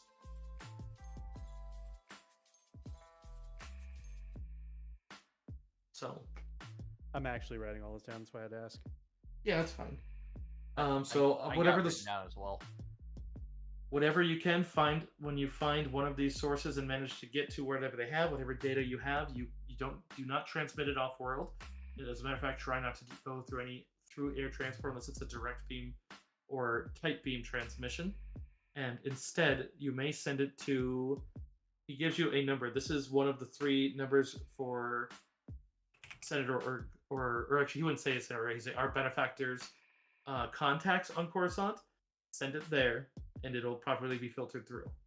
Tight beam shouldn't be interfered with, and then that'll be a safe way without it leaving the planet or being intercepted. Because as you know, tight beam basically is very short range communications. You'll either have to insert a comm cylinder, or you'll have to have a messenger droid do it. Droid could do it, but like those messenger droids are usually the go-to for it, since they just kind of fly around with cameras, lights, and that. Yeah, it's like a digital envelope. Yeah. It's basically kind of like a LADAR, like laser identification, but for communication. Star Wars. Okay, so we know what to not call Coruscant, so we don't get flagged on entry. Imperial Center. Yep, you know more or less. So Taro, right? Riskan. That one's a potential friendly contact, right? It's the one Yes. we need to sign countersign for. What they- race is Terra Riskan? They only have the name, and they said it's someone that you worked with before, so. Oh hell, we've Gotcha. had so many people try to kill us. Who knows? Maybe we have a couple friends in there. The captain did warn you that do not reveal that name to anyone on the planet unless you have to, though. Because it's basically the. So Taro they're just Riskan work- is like a secret name. Like we need to not publicize that. Okay. Right. It's basically to assist to make sure that basically with that name and then the sign countersign, it's basically 2 layers of encryption to make sure that someone doesn't pose as him. Is our rebel contacts, are they in contact or are they aware of Switch and all of his stuff and all of his? Yes, you did speak openly about Switch before. Oh, my music didn't start again. I'm wondering if Switch would know anything about this protocol droid 3T6. I mean, it'd be easy enough to contact him from the Resurgence. Yeah, I mean, we don't have to do that here in this brief. Before we leave. might be worthwhile to start with that on our way, so we might have a potential lead there. Yeah, let me take a quick look and see what he knows.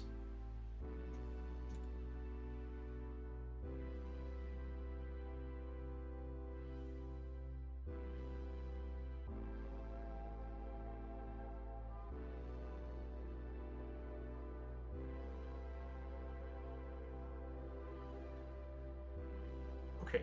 Yeah, that'd be fairly easy information.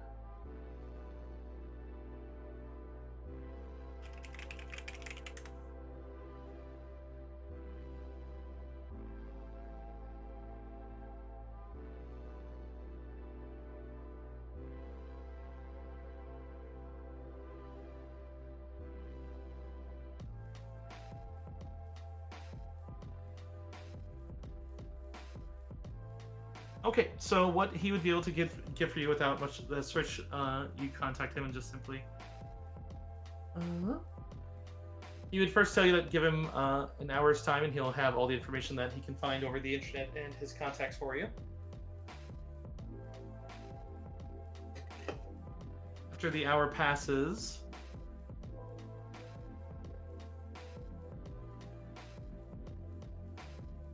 okay. So he's like, all right, so I have information for you. I will start at the broadest scope and we'll work our way down. So, first of all, the what I could find for you is that every protocol unit in Imperial designations that are given CZ are from the Republic Senate. Before they were handed over to a government contractor by the name of Droid Services for refurbishment and reassignment.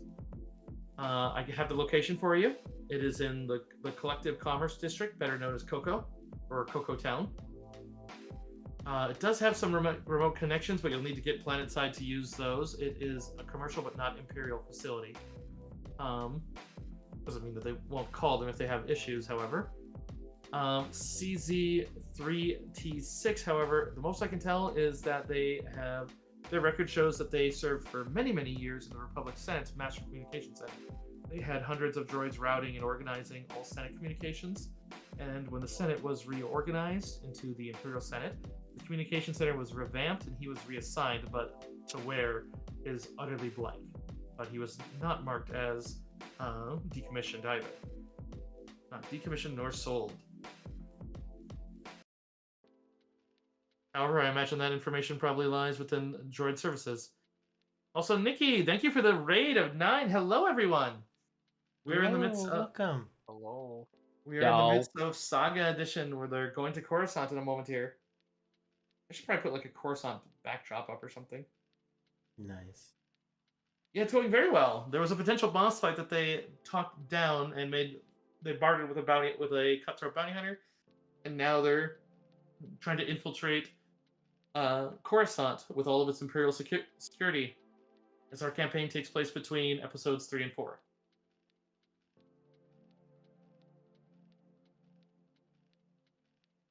They found out that they're going after a Project Sarlaac, which is basically a giant project that seems to be about 50 times the size of an Imperial Star Destroyer.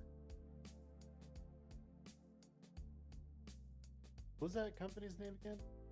Droid Services.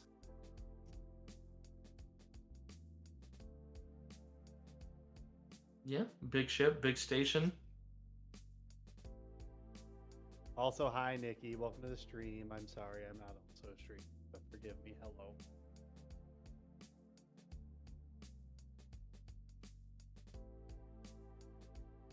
It's otherwise, Switch would be able to would say that if you could find either a system that you can get friendly access to, basically get out Imperial code or hack it, like these would be the one would have more information. Otherwise, again, though, you might have better bets just going straight there and getting information from them. But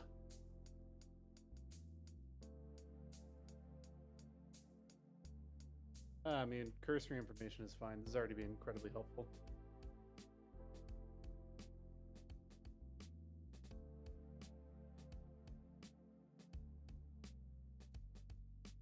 Well, that's the sum of my entire being a responsible player and asking intelligent questions.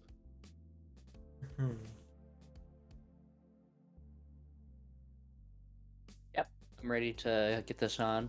Basically, Ricky needs to not talk, so just what is it? Threaten all the Imperials you meet. I'm sure it'll go fine. just gonna walk around Coruscant with the fucking grenade just out. Just I'm thermal sure that'll go detonator. great. Yeah, just an active Yeah. thermal detonator. If someone starts walking towards you, you just actually turn it on. Just start hearing it time down.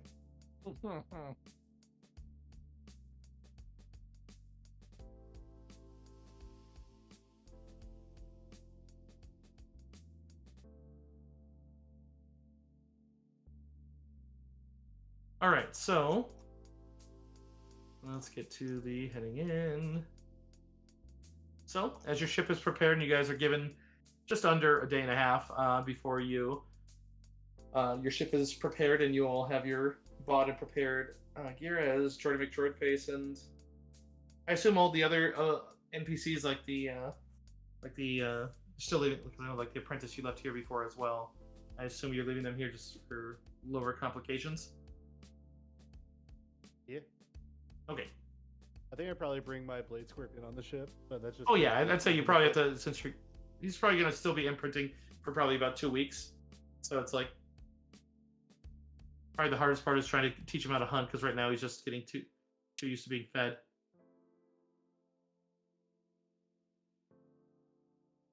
All right. Teach him to hunt Imperials.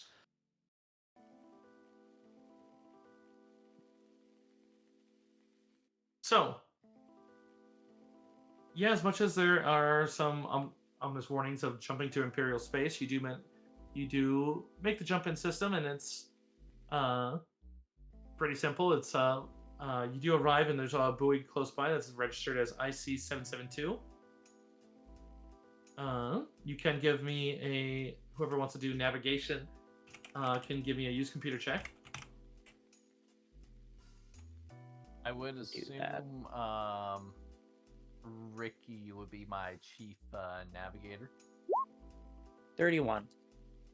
Okay, so you get quite a bit of detail. You can see that there are hundreds of ships in your immediate area following specific space lanes that seem to be getting directed as you see like some semi-private comms, as it seems the buoy itself is directing each individual ship to different lanes that cater to their ultimate destinations.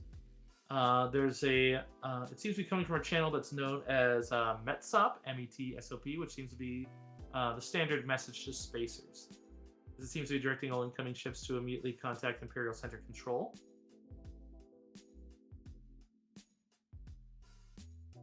So yeah.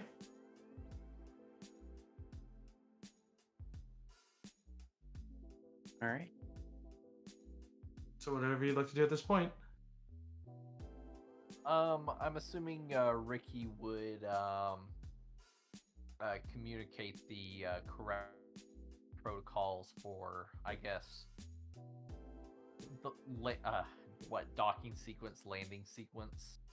Yeah, basically get in line, get directed, just get on planet without any struggle. Yeah. Oh, because this one required actual things that you had to recall for the things that you do have to do it. Like, it's actually role played out, so just to represent the stringent nature of the going in, it's not just hand waved. Oh yeah. All right, Ricky. So, what am I looking at here? Shit. Basically, we need to go to that beacon over there and get directed into a line, from what I understood. All right. I'm assuming there's no abnormal piloting checks to make to get in a queue, or do I need to roll some sort of? No, your landing insight area check seems to be. You seem to be in a large area that's boxed in by other buoys connected to IC-772. These smaller ones seem to just kind of make this cube that's basically an entry area for people to come out of hyperspace. Yeah. So it's easy to go to the center of it and then basically get directed to one of the lanes. 10-4. But- Yeah. I will proceed in the most reasonable way. Yeah, you could hail them from where you're at if you want. You just have to open a channel. If you mind hailing, you just pretty much put an open channel. You just call in the blind. Sure. I will open a channel. Okay, yeah, it's the buoy's open. You don't hear anything on it, but What's my ship's call sign? it lets me give you guys your own choice because it's easier to remember your own picks. But you all should be functioning off of at this stage your ship and your own character should have it. You should consider having an alternate name. They would have given you them, but it tells me to give you the choice so you can remember it easier. Because if you do use a false name in a spot that someone hears it, that may get to Imperial ears. And as you know, it's like even if Draco is dead, it's clear your names are hot items. All right. And just kind of out of character, do we have some sort of name we want to call the ship? Anything cool? It's up to you guys. You could have picked it up beforehand, so I won't charge you on time. So if you guys want to decide that, by all means. I think I named it last time. It's all you. It's gonna be ship face. This is when some really like amazing Imperial's like, those fugitives have a droidy McDroid face, and I've never seen anyone have a name that stupid other than them. All right. So I'll open a comm line Yeah, and it's say open. Imperial Center Spaceport. This is ship face Navarro Bravo 242 Charlie, requesting landing sequence. This is Imperial Approach Vector Droid ICAV-7A. Oh, he Proceed. sounds evil. Proceed to ICAV-7A. Your approach at Cloudscape platforms is cleared. Do not pass a single ship ahead of you. Do not allow another to intersect. Stop if directed. Affirmative. Yep, so as you guys Sorry about that. Go ahead. Yeah, as you cut the comms and you'd see as there's even a little bit of a indicator that it seems that the buoy transmits to your navcom that basically just actually makes one of your screens kind of shows a little bit of a flight line. But as such, there's suddenly a blaring alarm on your ship as suddenly your collision warning abruptly sounds very loudly. As you see, it seems like one of your other comms shows is an enormous Action 6 bulk is dropping out of hyperspace coming right at you as you haven't reached your lane yet. This one I need immediately from Stormy, and Stormy is the only one who can make it. I need a pilot check, or you're going to get hit.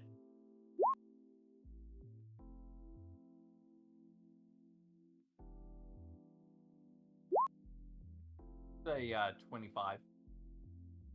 Yeah?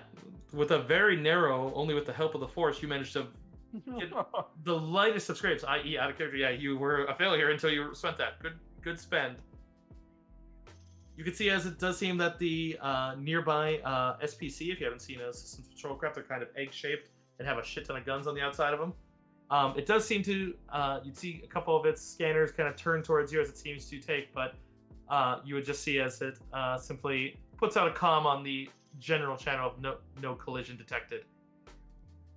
Even though you did hear a little bit of scraping, but it seems like it's not enough that the Imperials cared. But you realize that, they would have just took a report of that. However, you do hear some hissing from inside your ship as the collision sirens turn off. And you hear some hissing as this is a mechanics check from somebody who is not the pilot.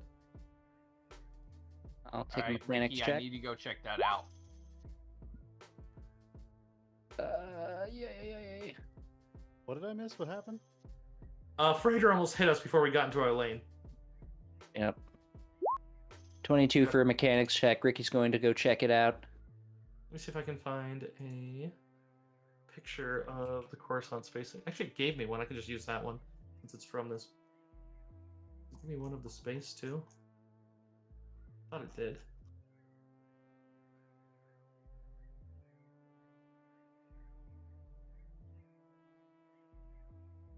Well, you can have one of the Coruscant skyline until we get there. It's better than staring at a landing pad.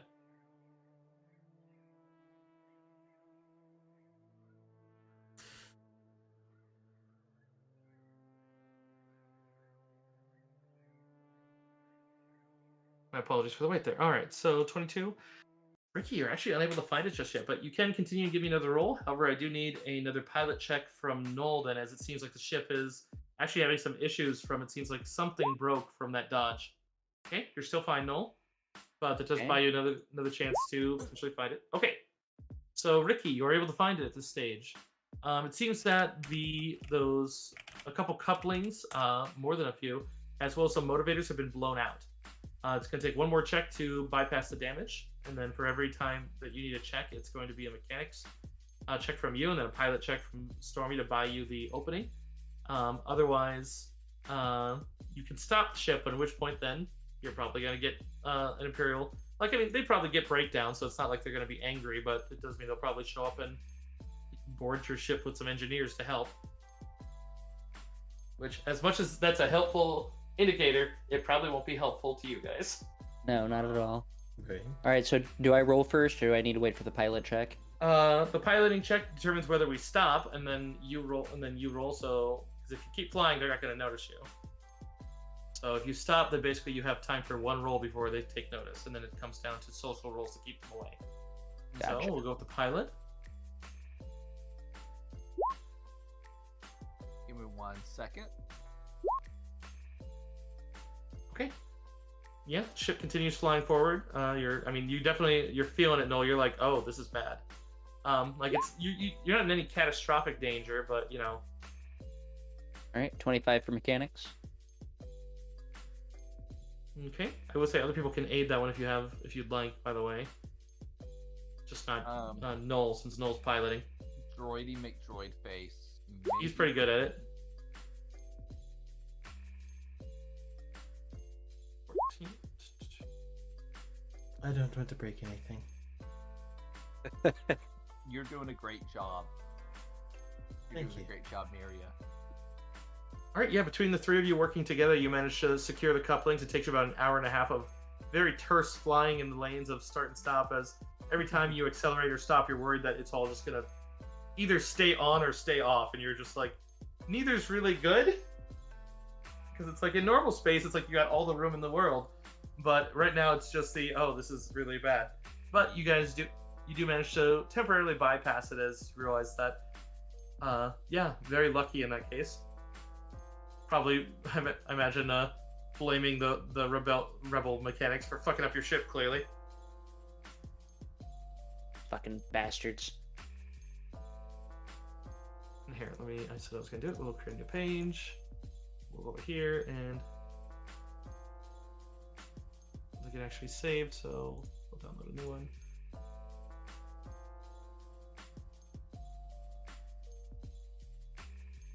All right.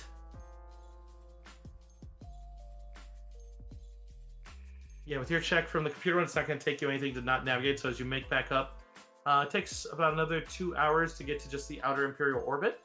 Along the way, you get approached by, not directly, but you'd see as an Imperial customs ship of one of the SPCs comes by and is scanning every ship with its scanner as it's coming by, as well as seems like pairs of TIE fighters and TIE interceptors seem to just sweep the space lane, as well as your ship would indicate that it's noticing their sensors going off as well. So it's clearly determining how many of you there are, what you have on your ship, but that's as far as any of those scans would ever get. The SPC takes a slower pass, but not any slower than anyone else. They don't even say anything to you. What assholes. There is a point where you would see, as it seems that there is a flight of gunboats that jumps in at a bit of an odd angle to the lanes, and as such, as it seems like there are 8 total pairs of them that fly forward to each of the lanes that you see in your areas. Each of them moves forward and just flies in front. As soon as the 2 get before you, this is Mew 1. Cease moving forward and stay behind the craft ahead of you, which it names the craft ahead of you as it simply would call it the Star Viper. But just as it seems like they're sending out personal messages to each one to tell all of you to stop. It seems like they just wait at the front of it as they hold you all back for a moment, and probably just that moment of just tension as you worry something happened. But you do see, as the patrol craft is continuing on your sensors, it's just flying back and continuing its scanning. The other ties nothing seems to be changing, other than they don't seem to approach the gunboats.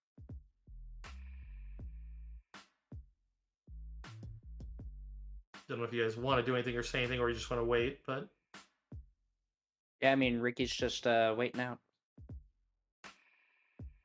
being a good boy. all right, yeah, it doesn't take too terribly long before you see as the line that where they cut it off is they flew in the middle of it. They seem to allow the other ones to continue on. You don't see any reason of what they're doing at first until you see suddenly a flash of light coming from the same vector they did, and you'd see as a Star Destroyer comes out of hyperspace and just starts basically it comes to a slow, but then starts moving at sub light, and they clearly cleared the lane.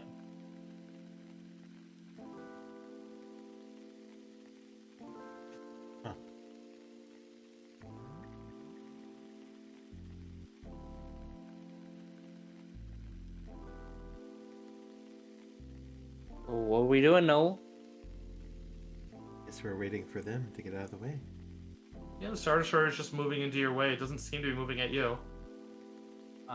Sorry, I had to think for a second. We've been giving directives not to let someone pass us or to pass anyone else. So Correct. we're going to make a pilot check with the intention to maintain course and heading, but to do it in such a way that I do not let them cut me off. That makes sense. No one's cutting you off right now, Noel. Your entire line has been stopped. Okay, I think you may have missed that. Yeah. Yeah, That. Okay. The gunboats came in. They moved to each of the each of the 8 ones, but there are 4 on your vector and 4 leaving, and they basically moved to your 4 and stopped all of them. And then they did the same to the 4 that are leaving, but on the other side. And so they basically just held you all. And now it's clear. It's because they basically made a giant path for the Victory class Star Destroyer to jump in. Okay. As it gets, I would assume that there's some sort of protocol that Noel would be unaware of, but I would assume that large military fleet probably takes right away for civilian and other shipments coming in. You're the ship ahead of you got stopped too, so you're not out of order of any of it anyways. So you don't gotta worry about. Okay, I'm not in front. Okay, you're not in front. Got it. You're not in front. There's one ship ahead of you, and then there's a whole line behind you. Got it. So it's like, and none of them are trying. No one's moving. Everyone's like, but. Got it. In any case, it does. I will maintain position. Okay, yeah, it's mainly only if you try to like run or try to run the train line that then they might be like, Yeah, no, that's not happening. You do get some proximity warnings, but nothing that's like a collision warning. But as they do pass within 100 kilometers, you do also see one thing on Koala, adorable little fuzzball. Koala. You do see one thing on the scanners, Ricky, that might be a little bit, I don't know, just as far as chances go. But you'd see that particular Star Destroyer is the Assidious. Holy shit. Guys, you're glad never we gonna didn't believe confront this. them. Yeah, it's the Assidious is here. I mean, I guess we shouldn't be too surprised. This is Imperial Center. Yeah, right. Could you imagine if they knew we were here right now? How mad? It would just be like, they just called every Imperial just the, why, hello, friendos. Right. Yeah, we should definitely not park anywhere near those guys. I know it's kind of out of our hands at this point, but if there's any way we can not park near those guys, that'd be great. That'd be great, thanks. Thanks. You're the navigator. Yeah, and as the Star Destroyer finally leaves the direction of those, you see as the gunboats fly off one by one, each pair going off in turn as you realize that they're moving to the next lanes, and it looks like it's just passing through. And looks like all the gunboats are basically tasked with just clearing the way. But in any case, so you do see that the custom ship seems to be doing, where normally they go by each line one by one and they just have a train of them going by each. You do notice that the one on your line does turn back around and seems to be going back over all the other ships as it does its TIE Fighter patrol. Seems like it's backpedaling over this one.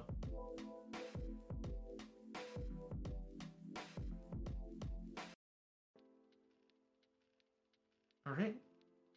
But otherwise, then it takes about a total of 2 hours after your repairs are finished, which took about an hour and a half as it was, so about almost 4 hours just to get from hyperspace buoy down to the planet, which is normally about like a 2 minute affair.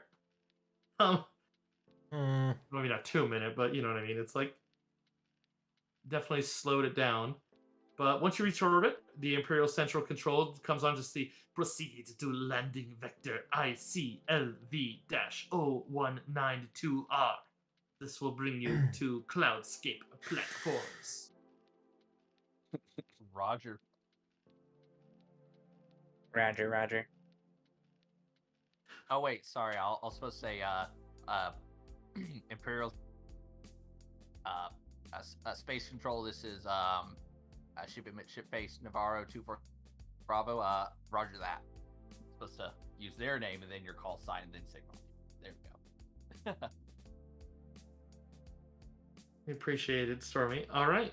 So, yeah, you get down without any major inspection. Seems that double flyby didn't seem to involve you, as you would spot why it occurred, as the Star Viper ahead of you seems to actually draw some attention, as they seem to... You don't see any of the transmissions, but you would see as they suddenly pull it out of line, and you would hear that voice at one point give you an order to basically naming the ship ahead of you as the Tiberian Dog, and simply just seems like they're pulling out the Star Viper for inspections. And so it seems that it was them that drew the attention, not you. Ah.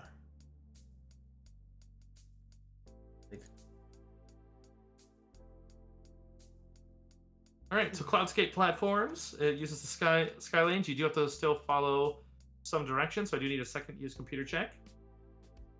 All There right. are quite a here few we go. automated ones that warn do not deviate from your sky lane, do not do any sort of fancy flying. Basically like speed limits and shit. 27. Easily done.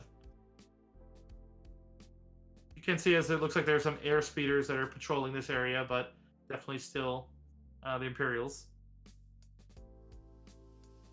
But otherwise, it's late evening as you approach the platform. As you pass through the infinite cityscape of the Imperial Center, the sun's glowing red as it drops behind the horizon. You can see its burning red reflection off thousands of speeders and ships crisscrossing the sky in unending lines. Impossibly tall metal and glass skyscrapers glowing with intensity not unlike fire in the setting sun. Following the sky lane, you approach a tall spire flanked by dozens of vaguely cloud-shaped exterior landing platforms at a multitude of levels. Each is a massive cantilevered structure, which also forms a single bridge to the spire itself. You know, as much as I am decent with English, cantilevered. That's a word cantilevered? What's that, Rickard? It is a single pinned structure, freestanding on the other, non-support on the other side. Think a diving board, how it's only supported on one end, but the other is just kind of suspended. Yeah. Got you. So it's like the landing pad outside the Jedi Temple in Episode 3. I got you. Yeah. I just kind of sat out there with no supports. It's like, man, that's got to be some good structure.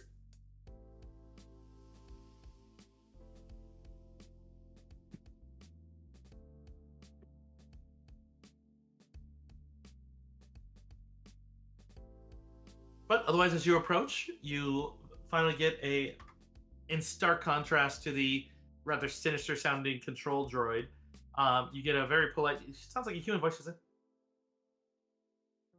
Hello there, Shippy McShipface. Welcome to Imperial Center. I have you registered for platform CP32L.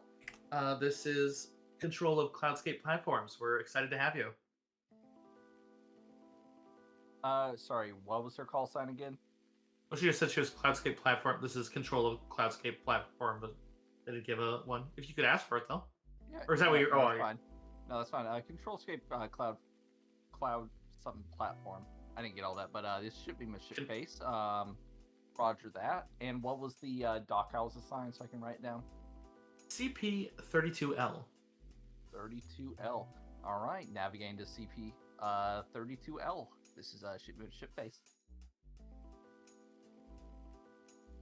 All right. Please be advised, your welcome agent is waiting for you at the landing bay, and they will be dealing with you on behalf of your landing. And yeah, have a pleasant stay on the Imperial Center. Should be ship base. Roger that. Yeah, and as you go down, you can see that they've directed you to looks like an outdoor circular platform about twice the size of your ship. But you can see that it does look like, as you're looking through the cockpit window, you can see what looks like there are 4 stormtroopers with a kind of dark gray black dressed officer that seems to be just standing with his hands behind, kind of gripping his own wrists. Seems to be waiting as they're watching your ship come down. All right. Could I? Well, I'm focusing on piloting right now. I would say, hey, could one of y'all let me know what you think of these guys? Can you give me a vibe check? Just kind of asking for a general insight check on them. Yeah, I would say tactics would be your thing for what you think they're after. But perception I'll still allow for something else. I'd say perception and tactics are the 2 roles I'll ask of everybody right now, and they could give you some clues. Alrighty then, let's do it. I'll do what's better, my tactics or my perception's better?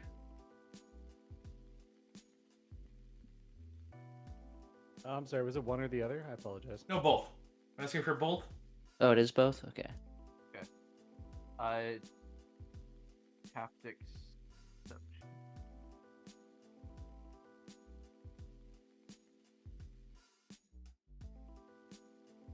Yeah, that's par on course for me. I'm piloting. Yeah. All right. So I would say that Miria, while you look and you can see, and you're first of all, let's go with Ricky and Noel. You're probably very worried that already something's gone wrong. Just kind of like that. Okay, what are they doing? Because you don't see any sign of any other agents of this place. But Miria, you don't sense any direct hostility as you're kind of looking at them and looking at their body language. I mean, the stormtroopers look crisp. They look like they're not the rookies you've faced on some of the other planets. But other than that, like, you're not getting any bad, like, terrible vibes. Other than that, okay, they definitely look official. Fresh, you actually, I mean, wasn't a hard check. It's like Fresh. You look at, it's like, well, that's customs. They're probably gonna ask to inspect probably everything. You probably want to be wary of anything that would be considered contraband, or like the best one I could think of would be Miria's lightsabers, or anything lightsaber based, anything Jedi based would want to go into hiding right now. Okay, I guess I should probably hide all of my grenades. Amazingly Probably enough, grenades hide aren't exactly. Grenades Probably would just hide the be. Wookiee with No, Beskar. Wookiees. No, nothing really about Wookiee or Beskar that makes it illegal. They are very. Coruscant is very anti-alien, but it's like that doesn't mean that they're going to be. It's just doing business here will probably be gross. Yeah. Who's gonna help me smuggle these? Oh, I'll help you. Just go ahead and put them in my backpack. In my well, do we? I will. I will give you the advice that anyone with a high stealth can be the one who helps basically hide things, because they're the ones who does the roll. It's just where it's hidden also matters, because then that person's also guilty. But the roll actually comes down from the hero who hit it versus the inspector. That's how. Then I will hide the lightsabers simply within my cloaks, because I don't think anybody is going to want to touch Ricky. Before you make the roll, could I assist with my where is it? The aid another action with Coordinate? coordinate, yes. By specifically lowering the ship with a slightly slower than normal speed. Like, hey, this is my first time docking here, just being, extra careful. Like, I'm making a big show to, like, kind of stick my head out a little bit and just kind of look around, make sure I'm not bumping into anything, but go slower than normal to give them a little bit more time, thus getting them my +3 bonus.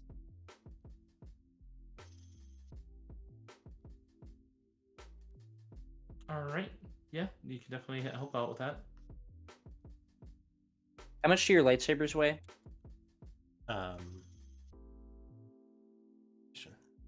I will also give you a galactic lore roll in the question. Actually, everybody can, because you might know one thing about laws on Coruscant.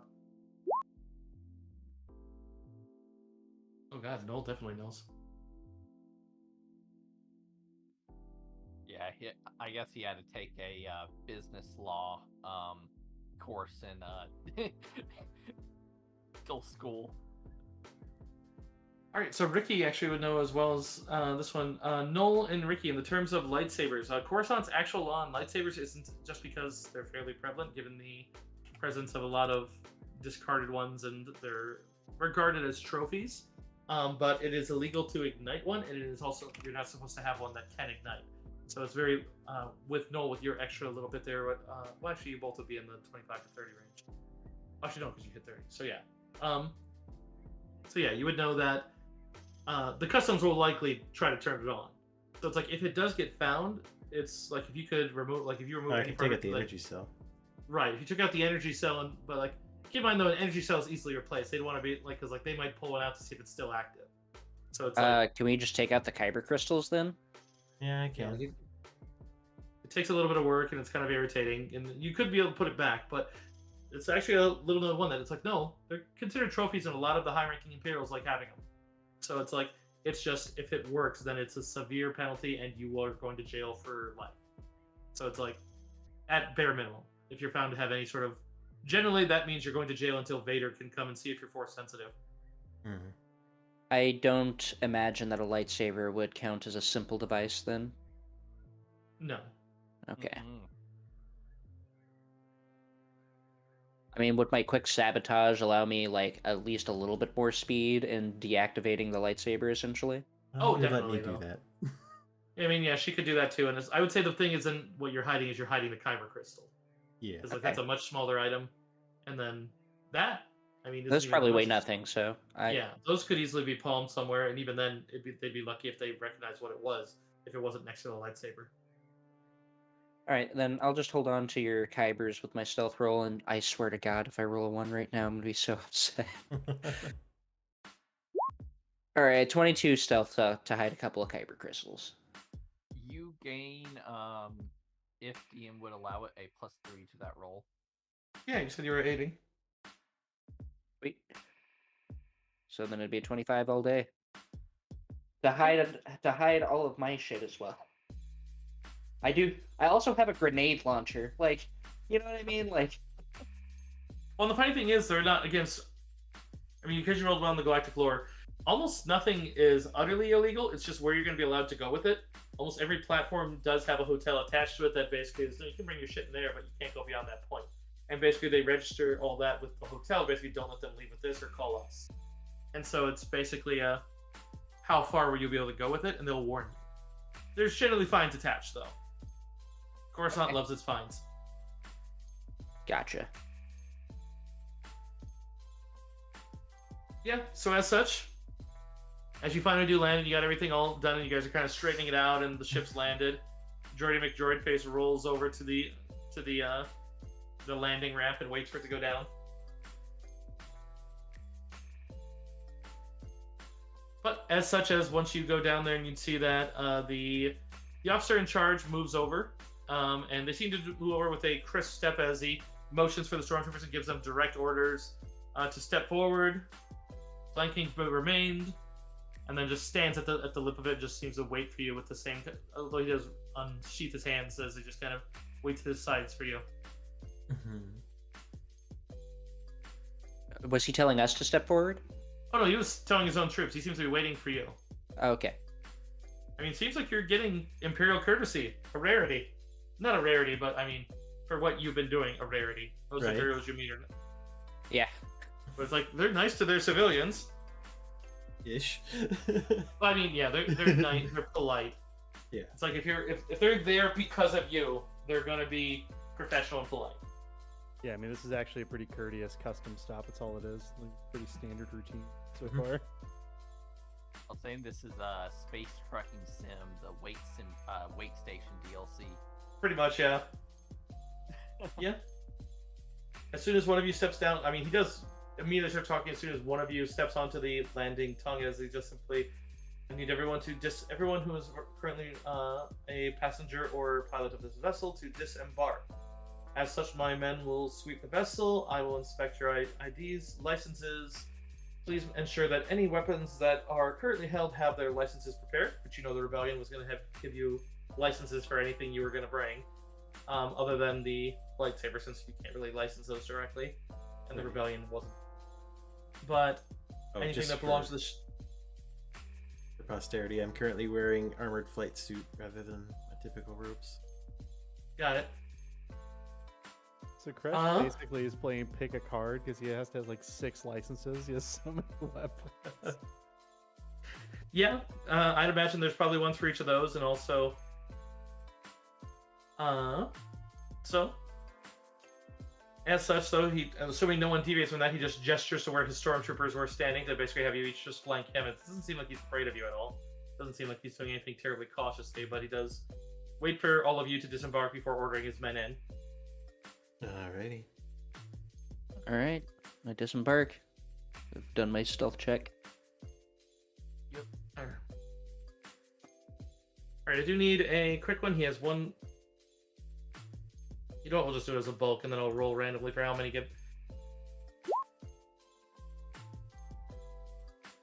Of course, he rolls like a champion.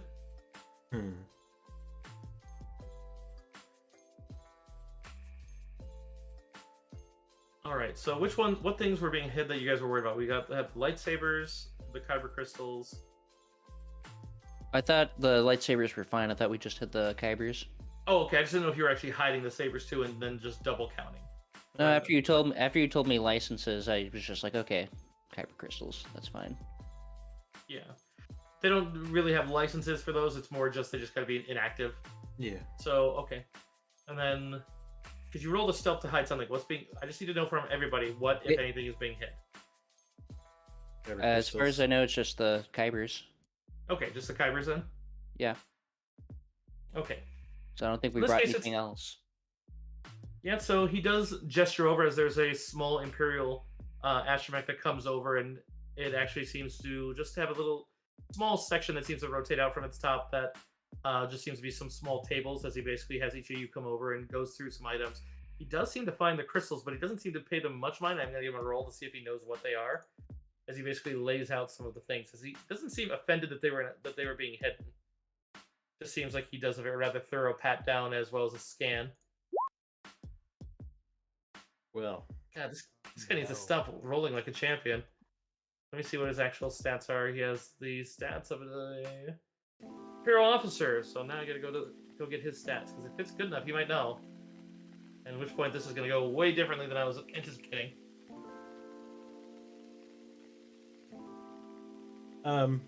Actually, before he gets too far, can I attempt to mind trick him? Yeah.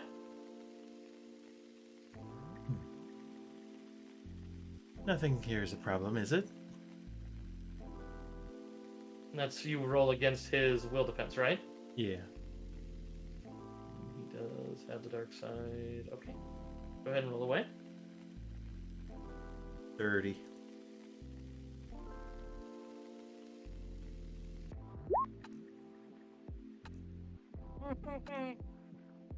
Yeah, so as you're looking over that, you'd actually feel a little bit of that, just kind of like, you realize that he probably has some level of resistance training, but you actually feel yourself kind of break through as he just kind of, his eyes flare a bit as he looks at the crystal and then very gingerly puts it back down. Just, no. The lightsaber doesn't turn on. The weaponry, you have licenses for every piece of weaponry that you've shown me. I think we are pretty decent here. We have a few landing ones that need that. Because of the number of items, it is per weapon brought in.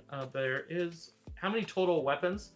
Weapons themselves that aren't the lightsabers, because the lightsabers are objects to him. Do we count each grenade as a weapon? Technically, yes, but I'll say no. I mean, depends on how many grenades you have. I'll put them in like the terms of cases, because they come in cases of 6. So it's like, well, we'll put them. I have a case of grenades. Okay, 1 case of grenades. How many weapons are you bringing in? 1 gun. Oh no, I forgot something. What'd you forget? Yeah, I forgot 2 thermal detonators. I don't know if those would get licenses or not. Now that I really think about it. They have licenses because like a bounty hunter can have those. It's not. Okay. It's not the end of the world. It's just Okay. That is relevant though. Thank you for telling me that. Because Okay. there's different ranges for different items, and I need to basically total these because basically you have licenses or not, but Okay, so heavy blaster pistol, 2 thermal detonators, and a case of grenades. okay. So as he finishes up yours at that stage, then it's like, all right. So in order to register these, if they are going to go anywhere off this landing pad, I need you to, and then understand that if you do return to the ship, we are going to need to do a new inspection. I will be your agent for all of this in this case, but otherwise, to remove these from there, then this is going to be a total of 2,100 credits in terms of import fines. You'll get those back on the return, minus the fees. But otherwise, basically, it's kind of like you pay that much, then when you leave, you get back all but a portion. This must be He pays hurting us. Ricky's soul. He's This must hurting so bad, but he's thinking like, small price, small price. yeah, the big one was those thermal detonators right there because they start at 1,000 unless they're licensed, and then they cost less based on that. So it's like, ooh, that really drove up the price. But Yeah. otherwise it's like these must be paid via credit account to Imperial Customs. You'll find it on any major transaction one. This must be done within 4 hours, not directly to me. And at this stage, then you will need to pay that. Otherwise, then the account will be levied against your ship, unless at which point you are just a passenger, at which point it'll be levied against you yourself. Ricky gives the thumbs up. He just gives you a curt nod. Going over those, let's see. I don't think. Did you have anything else, Miria? I have a blaster pistol and a stun baton. Stun batons aren't restricted. Blaster pistol is the close one. So, Humanist, we're looking at 150 credits, which you'll receive a portion back upon your departure. Of course.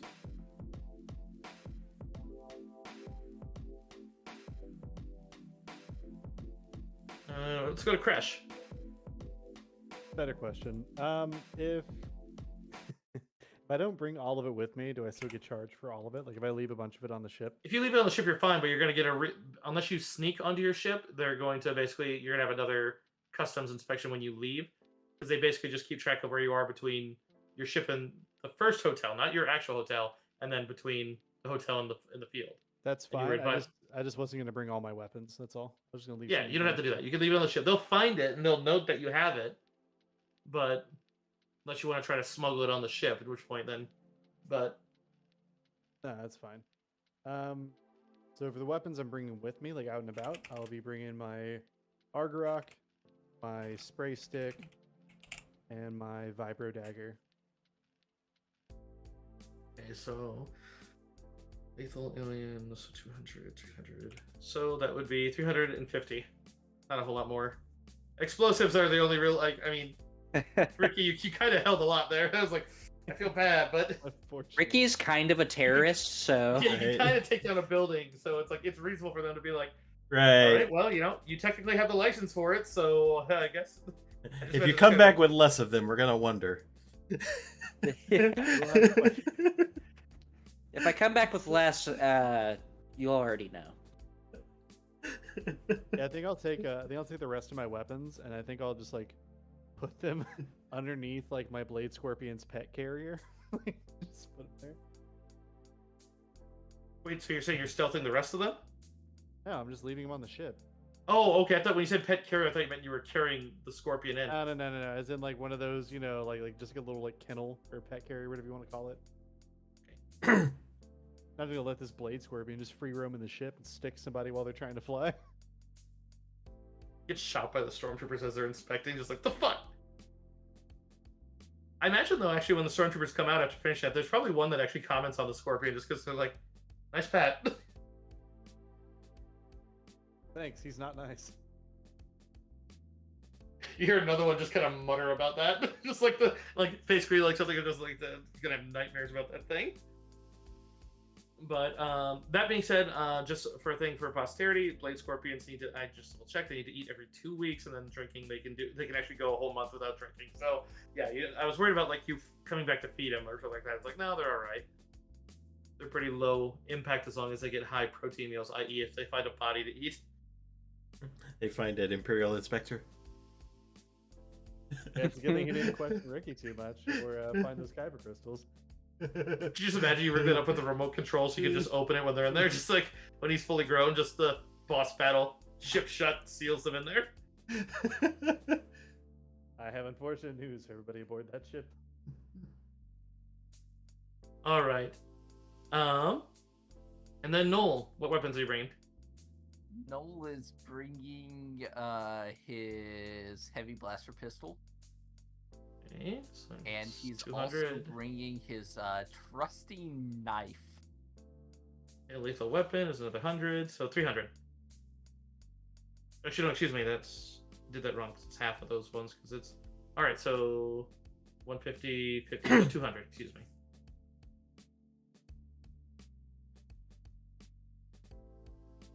The total amount of fines did not excess over 10,000. So yeah, you guys passed that one without any major notes.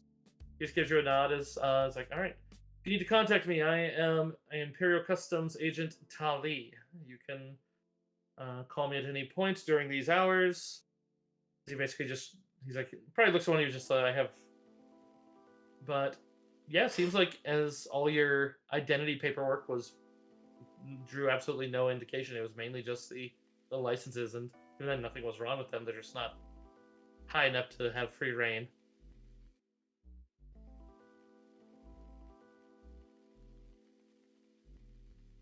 Got it. All right. Yes, I haven't taken care of the bureaucratic obligations. You're free to explore the city. Cloudscape Administrator, which you'd realize is the same one that, or not the same one who spoke to you, excuse me, but there is a Cloudscape Platforms Administrator that meets you as soon as the Custom Inspector is done. But she's just a human, kind of has like a short bob of red hair, and just simply just, hello. I hope Customs went all right. Yeah. Ricky just looks sad. Yeah, which this person is supposed to be like customer service oriented. So I just like, are you all right? Something. He had a lot of fines. Ricky just Fines? like nods very sadly. Oh, I suppose. Well, look on the bright side. You get back the majority of them upon your departure. It still can be really annoying. I know things can get expensive here. Ricky just kind of like looks up and like a little kid and just kind of like wipes the bottom of his eye, even though there's no actual tears there, and he just kind of like gives her a thumbs up. Oh, you know what? Give me a persuasion for one thing here. Yeah, sure.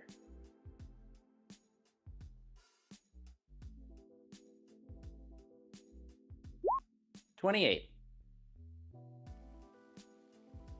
All right, so she's like, here, tell you what.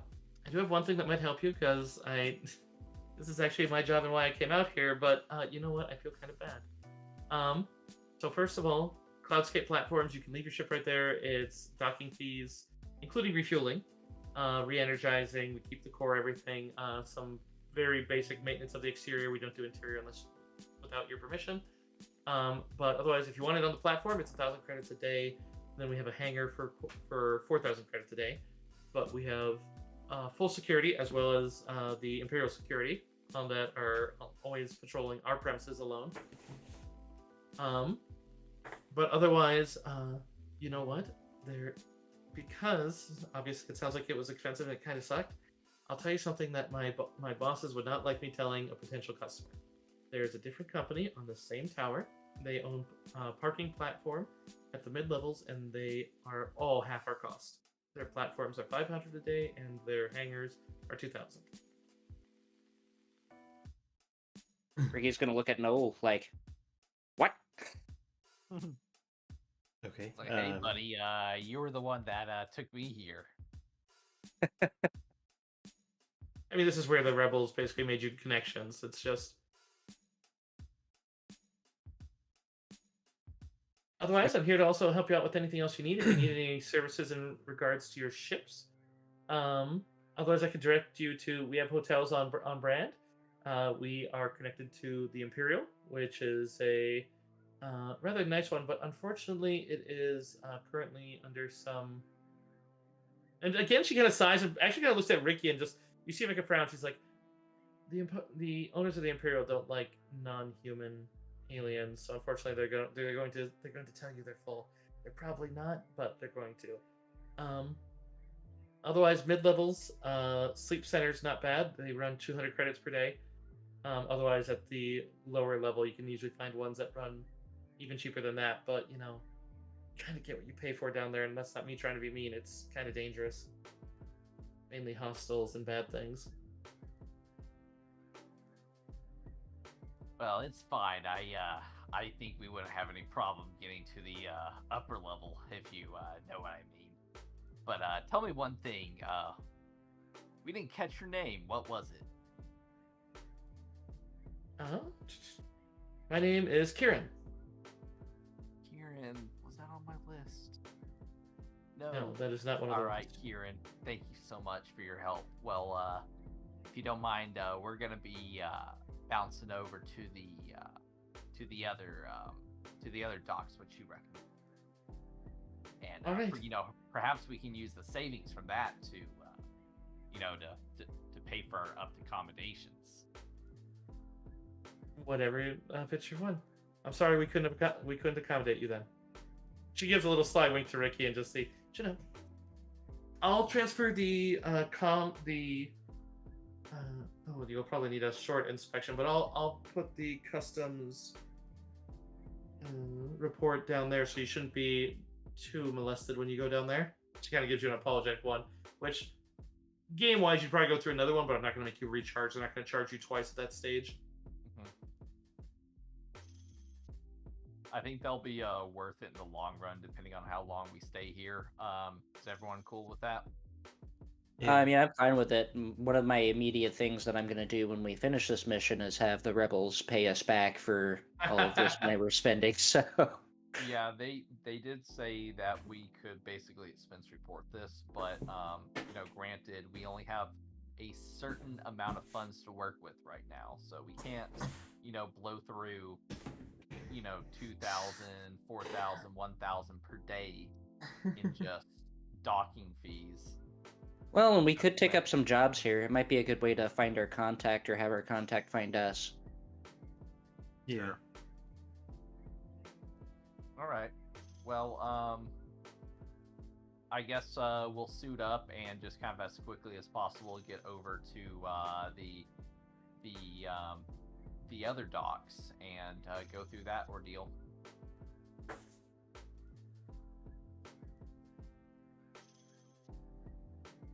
Yeah, it takes some time in talking to some of the other ones, but you...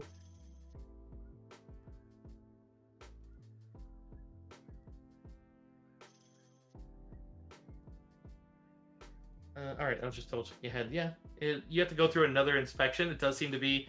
the amusing part, though, is it seems to be the same agent. Most likely they're in charge. They're one of the ones in charge of the entire tower, but there's not a ton landing right this moment on this tower. Okay. But you notice that he goes through the entire spiel again. But he does go through like that. All right, you've already paid, obviously. But it's clear he's checking to make sure they're all the same items. Yeah. Is it the same stormtroopers that are inspecting? Yeah. Probably. Hey, you should be careful. I don't know where my scorpion went. Probably the one that got all freaky kind of gives a look to the other. And like, one of them walks up the ramp and looks in and is like, I still see it in the cage. Oh, that's great. Sorry, I have one eye. I apologize. You can tell that one of them's like, you see one reach up to his cup, like he holds really still and seems to move kind of awkwardly up, and you realize that he turns off his exterior speaker, and then just seems to kind of turn away, and you just kind of recognize that he's just laughing. Just the other one's like arachnophobic and just mutters as he goes up there. It's fucking great.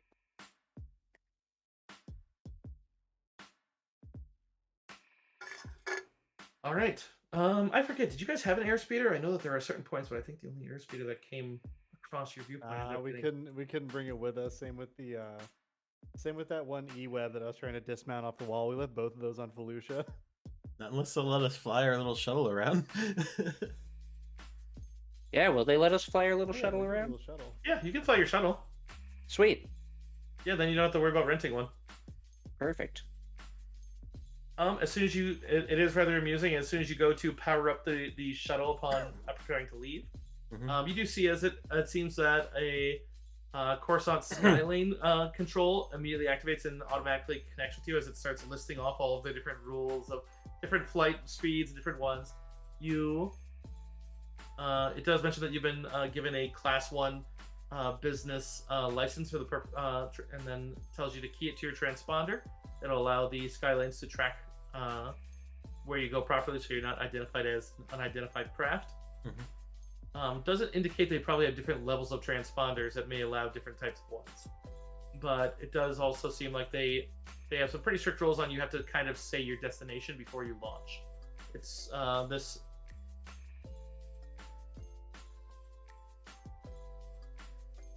I know it's the center of the empire, but it's such a stifling, like, it's just such a stifling bureaucracy on Coruscant right now. It's so disgusting. Doesn't it feel perfect though? Like out of character. Like I absolutely love that they wrote it this way. It's like this feels like, oh my god, you fucking Imperials, you're drowning it. Yeah, we've got some Andor vibes going here. It's like no wonder everybody wants to fucking destroy you guys. You suck. I mean, it'd be one thing if they had this much like rules, but it didn't all cost money. Like, you know what I mean? Like, here's your fee for breathing our air. It's like, go away. What are you guys, Spaceballs? Yeah. Did you guys want to go through the hotel ones? Otherwise, you could use your ship. It just runs the risk that if ISD does.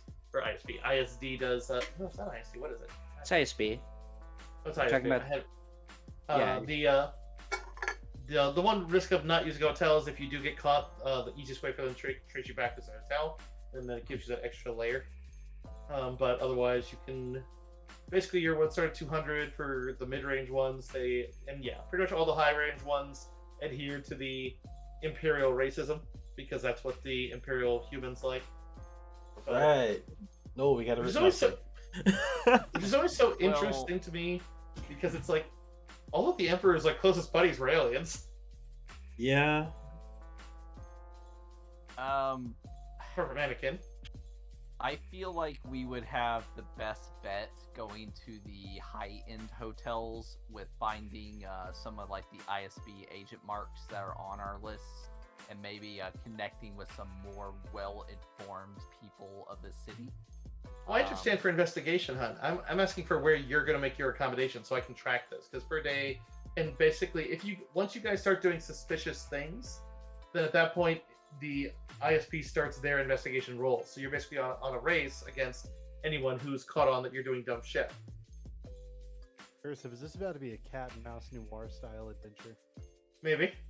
Yeah. I fucking love you. How exactly does the hotel that we choose play into that? Like, are there certain advantages for doing the more expensive one versus the cheaper one?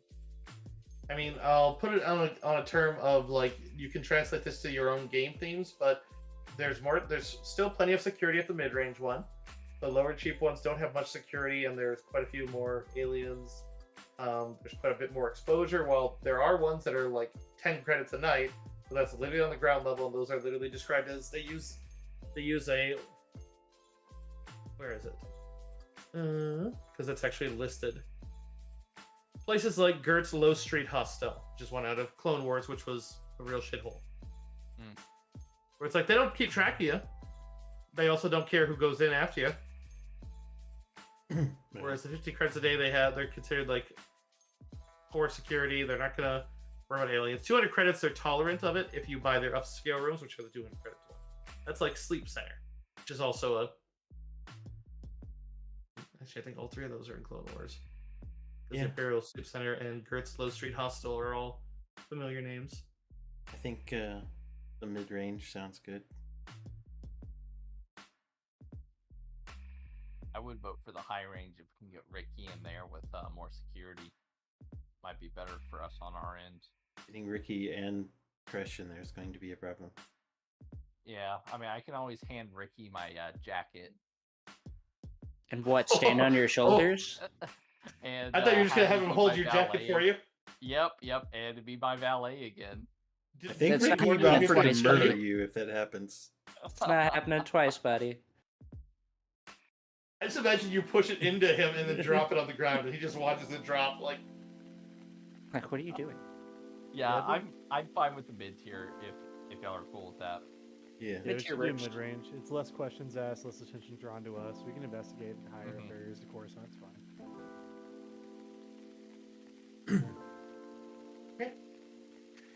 so noted, and please keep track of then whoever's paying these ones then, because that's 200 credits a night. Who's keeping track? And I guess we can divvy it up accordingly after we're finished. All right, who has the most money right now? I've got 3 grand, I think. I got 4 point something. Yeah, 3.2 for me.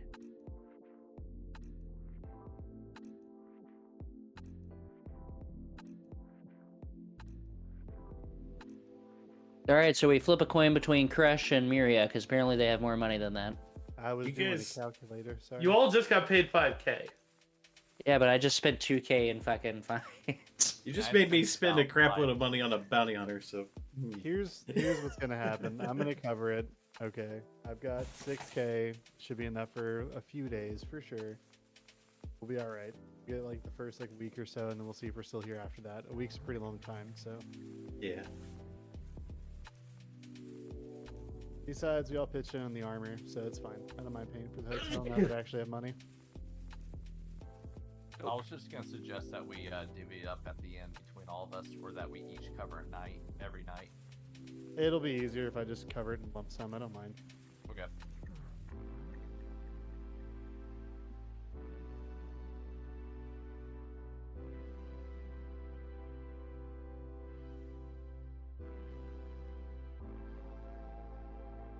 All right, cool.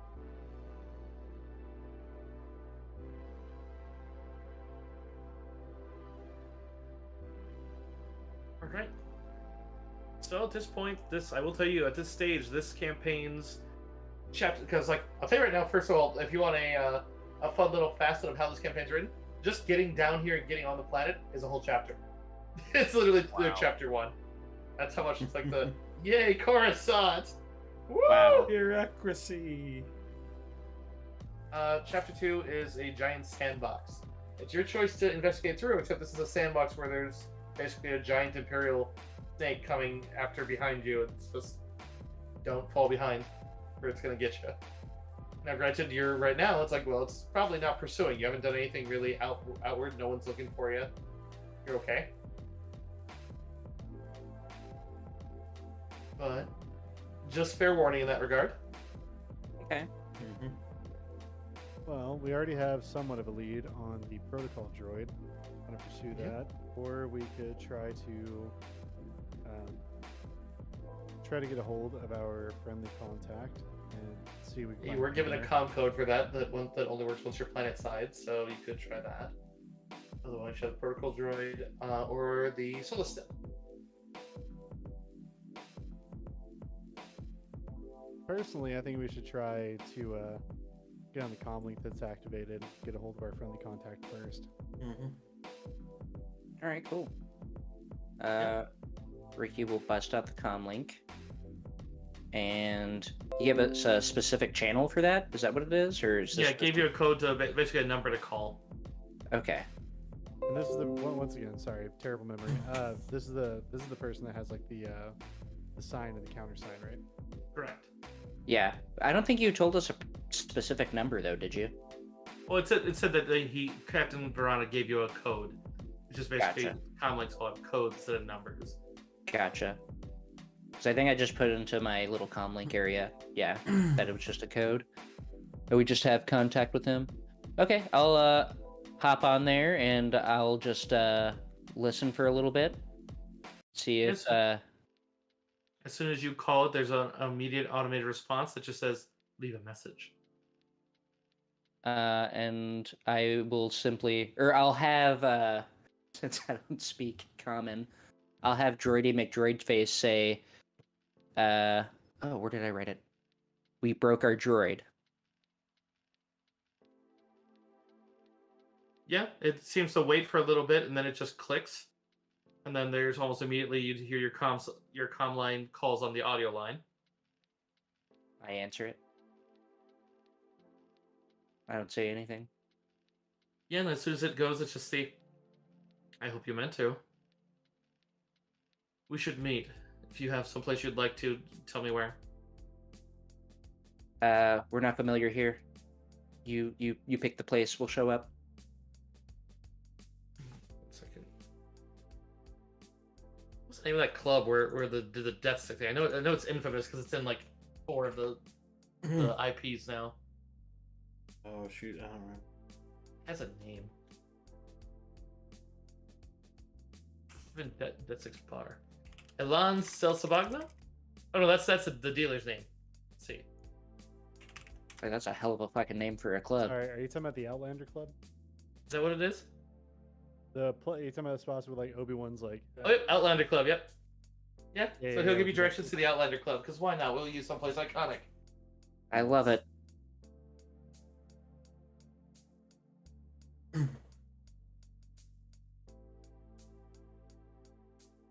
Okay, so he'll say the Outlander Club and then just hang up. Yeah, he gives you directions there, and then just seeing the. I like this idea of the super like, super clandestine meeting, and then he's like, okay, so what you're gonna do is you're gonna go down to like the 3rd Hyperlane intersection. You're gonna turn left. And then you just go to some like bar with flashing lights and shit. Yes, very clandestine. What you're gonna do is jump out of a speeder. There's gonna be a Trandoshan and a yellow coat. Okay, don't approach him.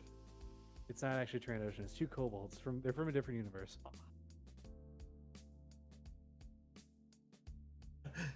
2 kobolds standing on each other's shoulders in a long-term trip. Yeah, exactly. That's my next Star Wars character. So yeah, it doesn't cost you anything to travel the lanes if you have your own speeder, so that's nice. Otherwise, they literally have costs and everything. Like public transport even has a cost attached to it. It's like, oh my god. It's basically just like, hey, you know that 5K you just got? I hope you didn't spend it on anything. I did. I know, I'm joking. I did. I spent it on grenades, and then those grenades cost me an extra 2K. Probably once you're getting, Strong meds. since he gave you directions from where you were, he probably has a rough guess of your arrival time. So once you're getting close, you get a call. It just simply says, I will be at the dice tables, and then basically tells you to look for likely the only man with a cane. But in any case, as you go in and investigate, there's definitely just a hopping atmosphere with quite a bit of orange and pink lights just kind of flashing about as everyone's kind of entranced in their own thing, as there's quite a few different screens showing a variety of different things between entertainment and news. But in the back, where some people are playing some, you probably at one point passed the table where they're playing some sabacc, and just that momentary remembrance of, haha. But you would see, as sure enough, there's a short, decently older, dark-skinned human. He has very long white hair that is put into some cornrows, as well as that come back into a thick, I don't know the proper term for that, but like a ponytail where it kind of explodes outwards. I know there's a term for that. But then a very tightly trimmed short beard. And you can see as he's leaning on a cane and seems to have a cloak that you can see the interior seems to be a bit different. Looks decently ragged, but the interior looks very fine. But it seems like as he's going, and he just seems to be patting one of the guys rolling the dice on the shoulder as he seems to be making a few bets. But as soon as your group comes in, he seems to kind of peer over his shoulder and gives like the slightest of nods before stepping over to order a drink. And you realize that he's ordering a drink for everybody at the table he was just at before then taking one for himself. And this is the guy with the cane? Yep. Ricky is going to approach, and for some reason, he already has a martini glass of foamed egg. Perfect. And he's just going to look at him and be like, "What? It's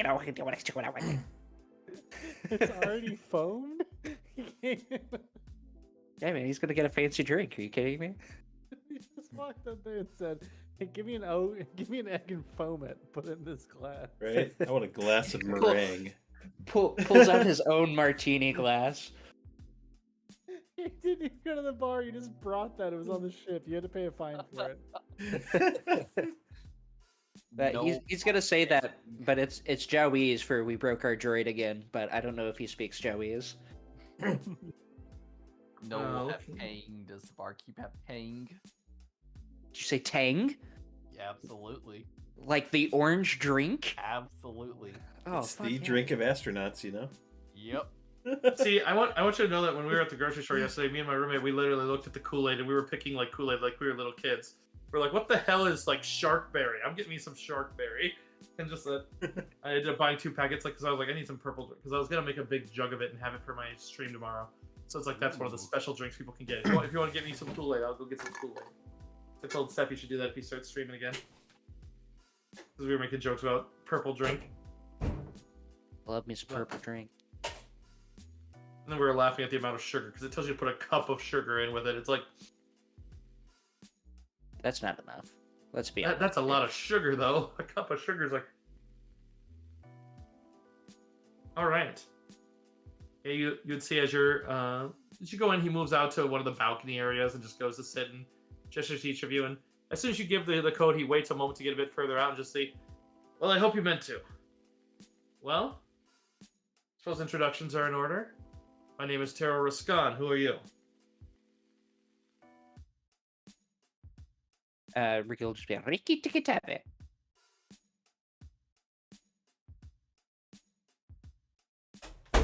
Do the others speak? Because if you speak Jawanese and the others don't, we're gonna have some issues. We're gonna have to probably talk to like comms or something because that worked. Miria. And No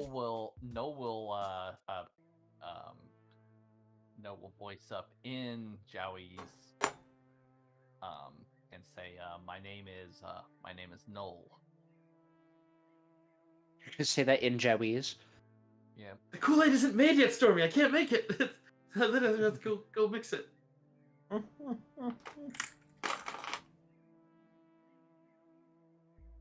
have to go in there and like refund you on this. There's something else you want me to drink. Some water.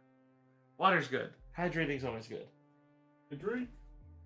You paid a lot for it. I should just like. I wonder if there's a way to custom refund. I'm worried because I need to make better redeems. My names are boring. For the record, you can actually refund by going to your rewards, channel points, and then go into the queue. No, I and know then how to you get- refund, hon. I just was saying I didn't know if I could custom refund. Like, give him back like 900 since Hydrate's 100, you know? No, can't do that. Thanks, Twitch. Doesn't matter. I usually, whenever I get channel points on a friend's stream, I'll just pretty much use them immediately just to. Can't Doesn't do matter. I Yeah, hope I've never them. played with modify a single emote. I don't know what that actually does. Does anyone actually know? Because I've never modified one. I was like, what? You can like Anyway. do stretchy or upside down, black and white, and emote. Oh, that's amazing. I love it. All right. So, all right then. Well, if you'd like. Well, here, 1 second. I paid for a death stick den. Don't worry. It's more if you partake, but I personally don't. But the upside of it, they're private. So, otherwise, I do have my speeder, but I assume you took your own, given the speed of everything. But if we want someplace that we could talk a bit more privately. Yes, that would be preferred if you have a particular location in mind. We'll follow you. Otherwise, we have our own shuttle.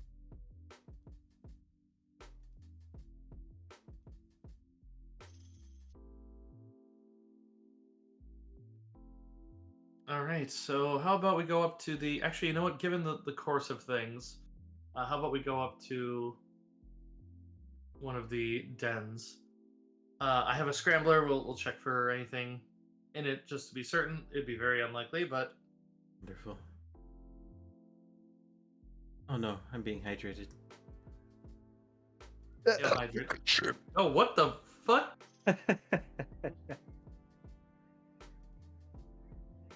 All right, then. You're welcome. Yeah, so he brings you upstairs and... Oh my goodness. All right then. I just read something further. I just read ahead about something, and I was like, I didn't mean to do that, and oops. Well then, after he does a bit of a sweep, and even hands over his scrambler scanner to let one of you do it to make so that you can feel more at ease. Probably takes out, as you can see, he has a little bug of his own as he holds it in front of it to show that yeah, it does work. Seems that he's played this rodeo a few times. Okay. All right. Well then, I'm supposed to, I guess, give you what I know. I'm fairly familiar with most levels. I actually have a version of me that is well known among all the primary areas around this block. None of them the same, but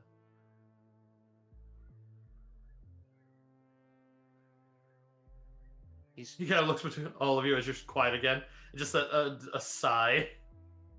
Sorry, one second. I'm gonna chug some caffeinated drink. Just give me 1 second. I want to say things, but I'm It's Jawa. quite late here. You have translators with you, so it's not the worst. It's just he doesn't speak Chinese directly, so unless someone's translating for you, he's like, huh? Okay, Ricky's gonna be like different versions of you. To which he reaches up and unties his cloak, and then as he goes to swirl around, you see that there's this very fine-looking one that you see has some sort of like embellished imperial regalia on it. Definitely looks like it's a bit like it looks like it's made of gold thread, and it's just he suddenly, like, even with just the regular clothes he's wearing, he suddenly just looks a little bit better as he seems to change his posture, and he actually shifts his cane as he extends it out and then twists the top as a very small gem comes out of the top of it, and he holds it a bit differently as he straightens up, and like as he's more holding it like kind of under his arm, clearly doesn't need it.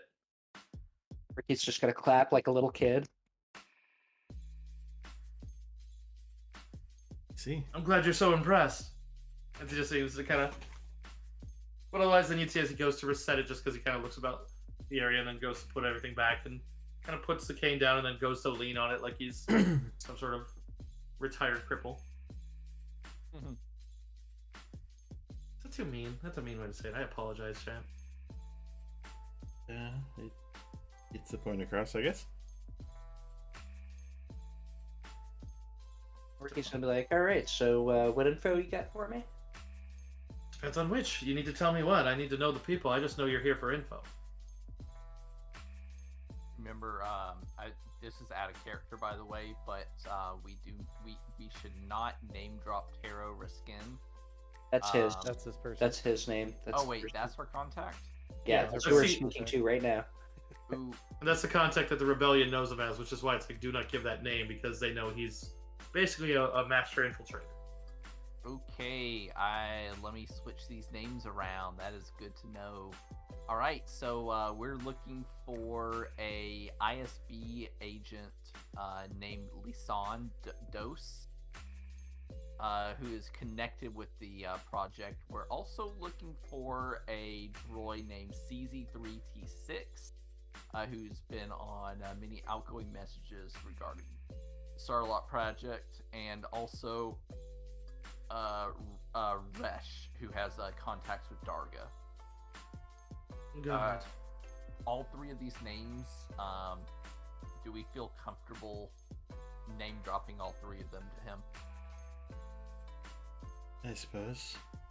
Alright, 10-4. So Noel will just give him the little rundown which I just gave you, and be like, yeah, it's imperative that we get all the information you have on all three of these. All right. I can tell you right now, a Celestin named Resh, I have no idea. I will look into it if you can give me about a day. I'll do, as well as, honestly, to be honest, CZ droid. There's a lot of those. I'll look into that too. Don't get me wrong. However, as he kind of points at you, I'll be looking into anything you ask me for, anything you're working on. As long as you keep me in some level of the loop, I'm happy to look into it. I'm happy to. That's why I'm here. But I do know about Lisan Dos. Mid-level ISB agent. He's rather happy with his prestige of it because he likes to use it to intimidate his targets and set up his own little protection rings. His current plots lately have been, quote-unquote, exposing alien plots to influence the Imperial Senate. as he's trying to push for certain ones that are trying to make human representatives instead of all the natives of the different planets that aren't human. Most anti-imperial activists believe that his investigations are massive distortions of the truth and otherwise just full-on lies. But so far, they've been very effective at getting anyone dissenting publicly arrested or flat out eliminated when they resist. All right, so got a racist human trying to affect the Senate in a way to be more human. Gotcha. Correct. I don't. If you can find out where he's spending his time outright, since a lot of the he works more infiltration level and a lot of anti-alien. If you could go someplace not a version here that you could find out where he works, and if you could get into their security, that'd be good. Otherwise, He's going to be like, have you heard anything about any major Imperial construction projects? I mean, quite a few. They're always building and rebuilding. They're always No, talking about like all massive, like bigger than any ship they've made before. Nothing outright, but I can start looking into it. Everything's going to take time because you got to understand that what I was briefed in very small amounts so that you could give it once you got here. Since I was told that putting everything over open lines was very dangerous for this. Okay. Yeah. Which usually indicates one thing, that somehow the Inquisitorius is involved. Yeah, they are definitely involved. Yeah, they're the only ones that have that broad of communications interceptions. Saw one of their ships on the way in. Which one? The Assidious. That one had been hunting the Outer Rims. I think it's been recalled at standard duty. That's the public. That's the public story. I don't know what occurred with it. It might be a little short on leadership right now. Probably a little bit of a smirk as he's just Well, if you want, as he points over, we do have a computer in here. If you want, you can try to slice it. I will warn you that the Imperial ones, especially on Imperial Center, are some of the hardest to slice.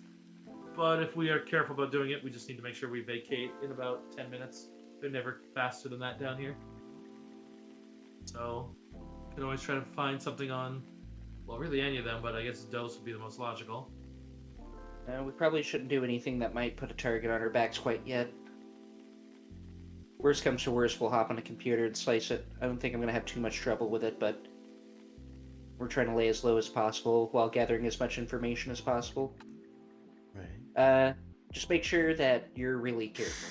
Like, if any of this information you're gathering gets leaked that you're gathering it, then we're gonna have to ditch you like a spoiled egg. After he waits for the translation, he just chuckles. He's like, "That's reasonable. I mean it with the utmost love, but I mean the same to you." Ricky's gonna give a thumbs up, and then he's gonna sip his foamed eggs, and it's gonna like leave a little foam egg mustache. At the same time, if the worst like that comes to pass, don't think that I won't still be looking for things. I just maybe not. I imagine our contact will reduce to 0. Understandable. Worst comes to worst, we'll find other ways to get the information from you to our benefactor.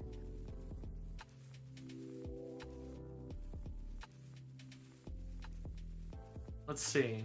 About the others, though, would you share the information about droid services? They might be able to give you information and directions to it.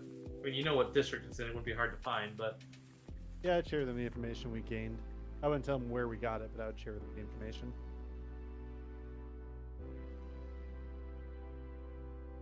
All right.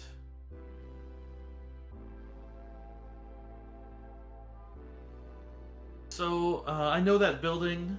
I at least know well enough about it. And yeah, your information's accurate. Cocoa City. Or it was Cocoa City?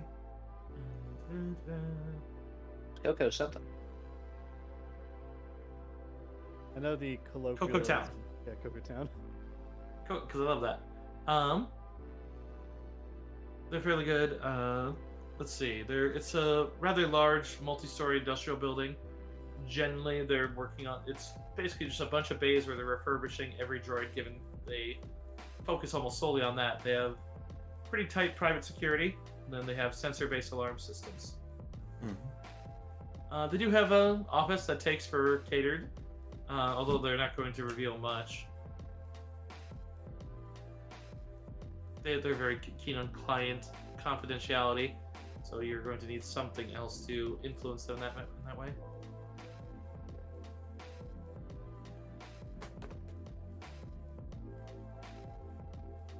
Good to know. Thank you for the info. Yeah.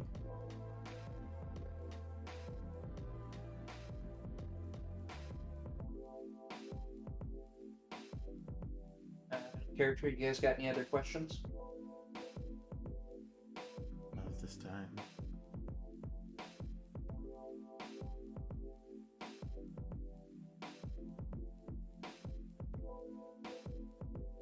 Resh, I imagine I'm going to have to look into the things on the lower levels, so I'll probably be working down there this first day. Also means the lowest levels of, I mean, the Imperials don't usually keep as big of an eye down there, unless it's like some major fight.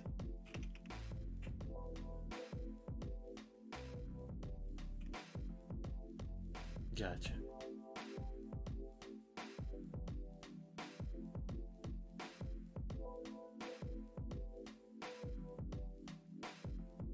Okay.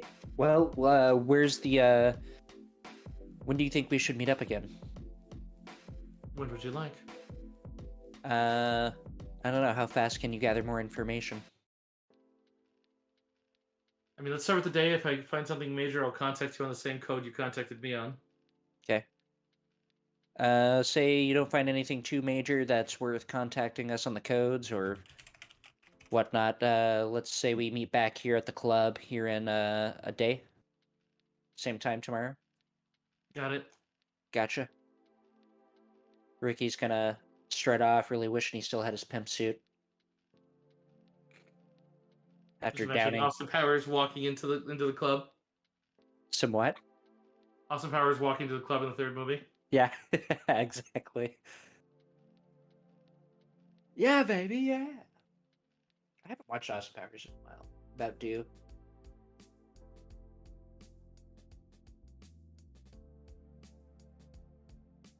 I actually suggested that my girlfriend did Austin Powers for Halloween and I'd be Foxy Cleopatra. Nice. Yeah. You gotta do the double talking thing with somebody. You gotta arrange somebody with some, where she's talking through the other guy. Right. Yeah. She hasn't seen Austin Powers yet, so I gotta get her to watch it first.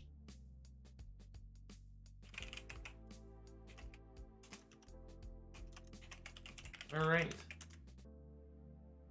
So yeah, we got a little bit of time. Did you guys want to do anything else for as far as baseline investigations, or just for this one? I guess it's more finding your. Or you guys got the hotel set up, so it's mainly just up to you. I'm good for right now until we can investigate in person this Lasan Dose person. Yeah, it's mainly if you're waiting for tomorrow, or if you're going to do any investigations of your own. Yes, That's what I yes. guess I'm asking. I'm fine with no investigations for the rest of the day. I don't want to draw unnecessary attention. Same. All right. Yeah, so your first day will be rather quiet as you wait to see what Taros can pull up. So make sure to make relevant payments of anything that you need there, and then.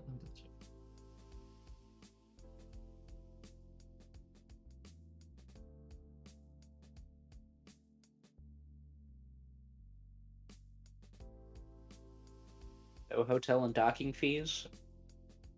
I mean, I'm expecting you guys to keep track of that kind of stuff for me. Gotcha. So what the hotel was 200, I think it was, and then the docking Correct. was 500.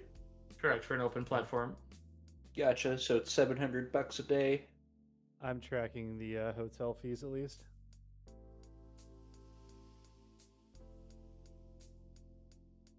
All right. All right, I'll do first day's docking then. On your flight back, you spot one of the Imperial speeders at a closer range that doesn't seem to be just patrol, but that you see a large one that seems to be a heavily repurposed LAAT as you realize that it seems to be one that carries like a troop carrier one that just seems to be flying about the area. Dark and durasteel that seems to kind of cover it and shield it from fire. Doesn't seem interested in you. This seems to be actually, I could give you a tactics roll to identify what precisely that is. Here, I'll take it. Everyone or just one? I mean, you all see it, so you're all flying by, and it just seems to be kind of along you. Seems to have a very loud. Doesn't seem to. It's not following in the lanes. It seems to be going somewhere, so it's there and then gone in a flash. Has a very loud whine of its engines. And Goblin, Goblin and Miria. Goblin and Miria, you'd recognize that as a Radair. A Radair is a rapid deployment airspeeder. So basically, they're made to rappel down at in rapid speed and basically fly somewhere there, and as they're approaching, drop down. And then it has quite a few ground-facing turrets. Sounds like it's the Popo. Yeah. If you haven't seen it before, I'll put a picture up in Saga notes. Saga no. Ah, yes, these things.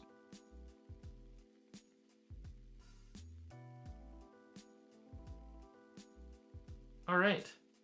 So, yeah, after a day, you return back. He probably arranged his contact somewhere else.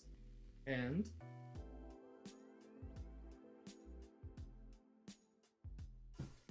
so, upon reconnecting with Taros, he does call you first to see if you want to meet. Otherwise, he can give you the info over a comm one. But since given the concern, he's happy to meet somewhere.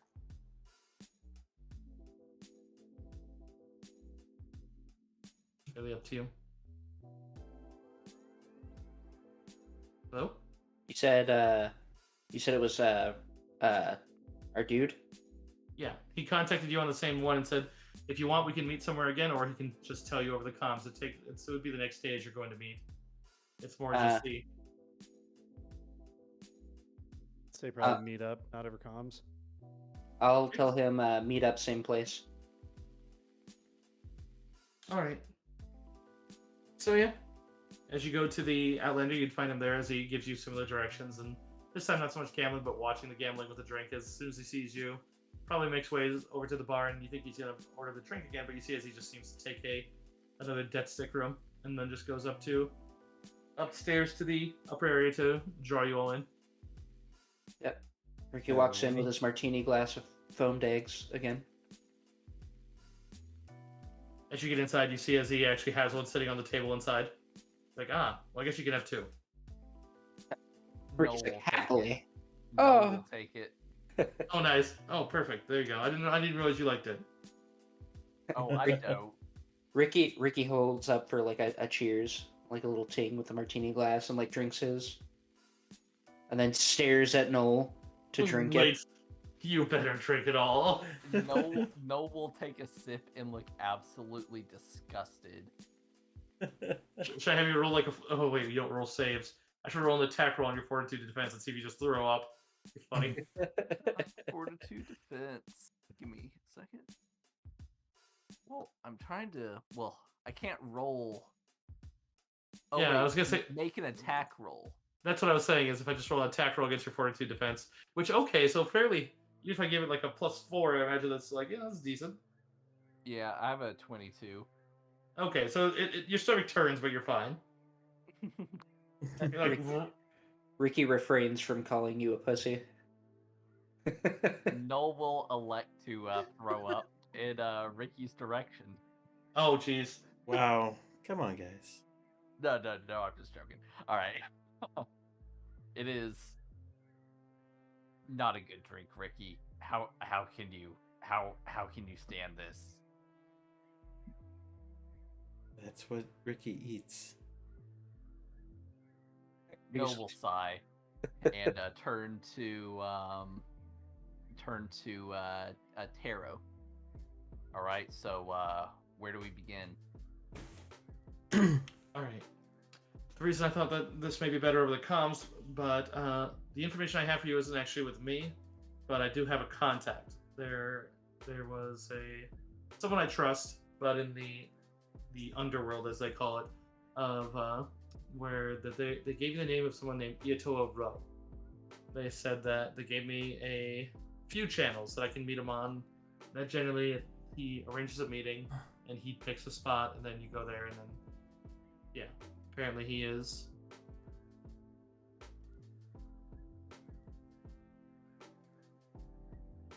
I mean, that's about it. I don't have any other information on him other than the name and the contact. Ricky's just gonna say like, all right. I'm taking down there. I know we can. I took the liberty to arrange a meeting shortly after this one because I figured I was going to go meet him if nothing else. But if you'd like to go, then you can go in my stead. Sure. No, I want you there.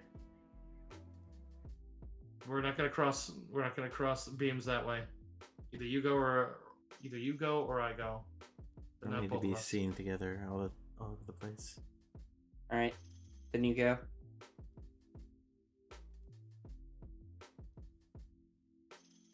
All right. I don't know. It might be a better idea to go in his stead so we can talk to this person immediately, since this was the actual lead that he dug up for us. Yeah, I tend to agree with that assessment, specifically since we have two highly charismatic individuals in the party who can make basically assisted deception or persuasion rolls. All right. So, given that, then I think that might be, since we're looking at 11:55, or I mean 10:55, and I'm already in ESC. But it might be a good place to wrap it up, and we can save the rest for the next one. Probably a good idea. I haven't meant to be so quiet. I just don't know why. I'm just particularly sleepy tonight. I think it's because I didn't go live. Yeah, I've been crashing all day. It was quite a work day. But let's see, or not tomorrow, but next week, I will be available to play, obviously. However, Mars and I will be getting back from a weekend-long anime convention. So we will probably be tired, hungover, or probably a mix of both. but I'll be able to be on.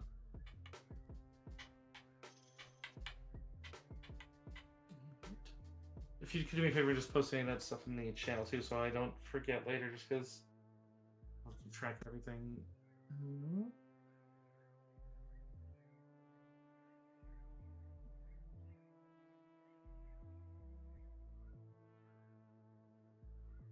All right. Well, I hope you guys all had fun tonight. Yeah, it's a good session. Yeah, I had a great time. Thanks for running. Always. Yee. Space All right. trucking sim. For sure. Yeah, Guys, you think of know, the one. I like to play Space Trek Sim. Elite Dangerous is a great game.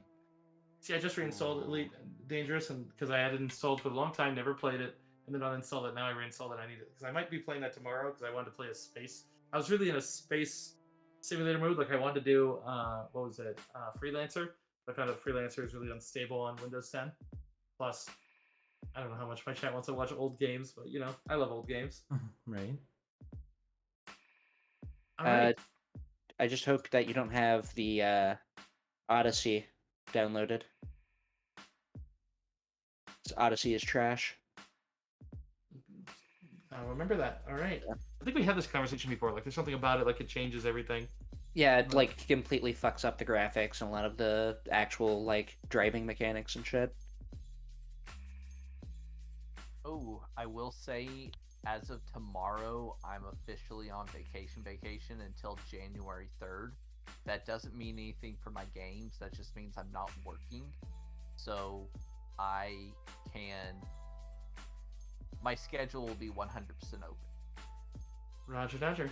If we do need to make any sort of holiday changes, because I know as we kind of get towards the holiday, that's like pretty much let's bookmark session time for pretty much any TTRPG. Yeah, things get complicated around then. I need to figure out some things about near then too, but be trying my best. Okay.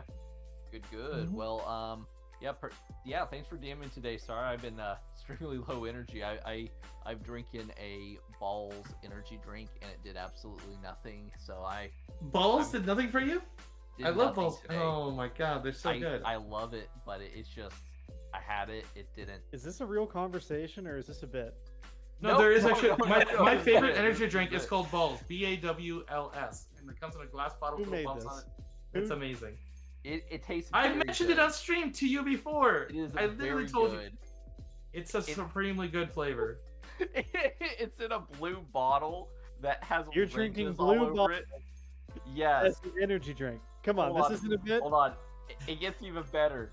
The bottle has ridges all over it. So Yeah, the it bottle honestly is looks ribbed- like a it's ribbed like a for massager. pleasure. It looks like a massager. Does it have a seam? Here, let me find a picture of it. I'll send you a picture of a balls go around a bottle. Yeah, send me a picture of some balls. It'd be great. Oh, it's spelled BAWLS. This Yes. is 100% a bit. I refuse. Nope. No, No, see, it's I had real.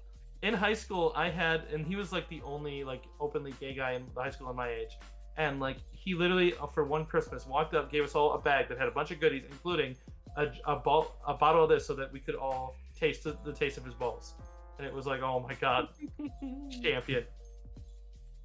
You gotta remember, like I was pre-transition, and so like the friend group was all like, you know, for him it was great because like he look at that thing. It's amazing. You can find them at Hy-Vee. They're great. Who made this? Who? Balls. Oh, that's a company. They only make that. They make a bunch of different flavors now, though. They have like cherry Coke. They got a zero. They got an orange. and I shit. know my next sponsor. I know. Dude, I want them to sponsor me. I would just be like, guys, I love you. Like seriously, I might have to like message them. Like, yo, that did not link. I'm sorry. All right, but I'm gonna go find somewhere else. If you get them to sponsor you and I can't get them, Chris, I want you to know that I will always feel this level of jade that you will never understand, because it's like I've loved them since like 2001. Anyways, Sugma Balls. I'm signing off. All right, peace out. That was a bit, but I'm actually drinking it. Yeah, Yeah, you're I- actually second you and balls. your- I get it. You and your balls get out of here. Go to bed. Yeah, All get right, your balls out. later. Get your balls Hey, out. Stormy. All right, chat. Who should we raid? Let's pick a game. Let's find someone kind of low exposure. Let's be cool.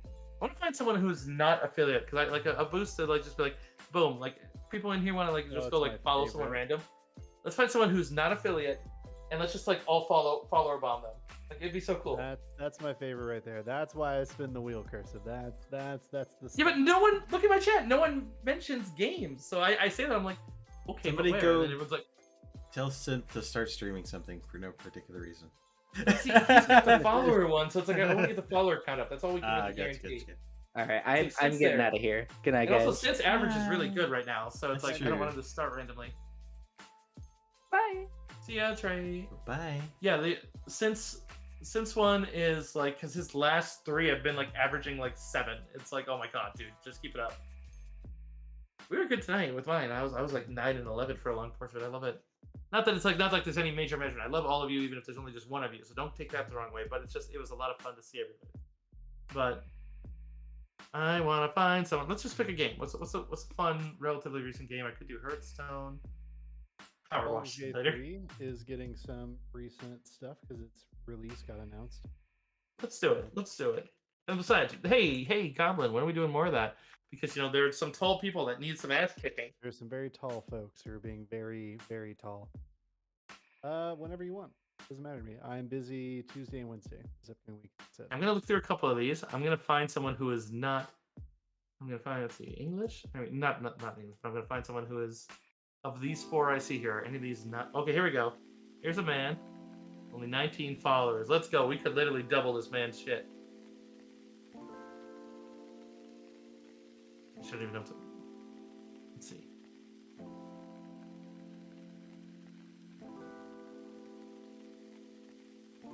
Oh my god, they love Baja Blast and Bark Trip here. check. Wonderful. I don't even know if it's a guy or girl, but let's go.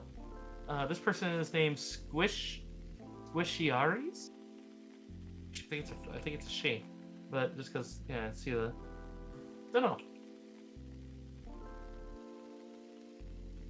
Otherwise, everybody, please stay wonderful, stay friendly, Stay beautiful.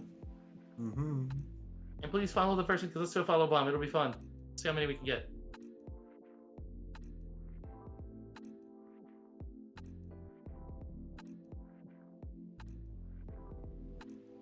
Oh, they don't allow raids. English. Hey, what? Fail. I've been encountering this. A lot of people don't have raids. It's like I just want to like politely be like, I kind of want to go in there and be like, I had 9 people. I wanted to raid you. We were gonna follow or bomb you. Here's my follow just to be nice. But man, please turn them on. It's wild. I've not encountered that.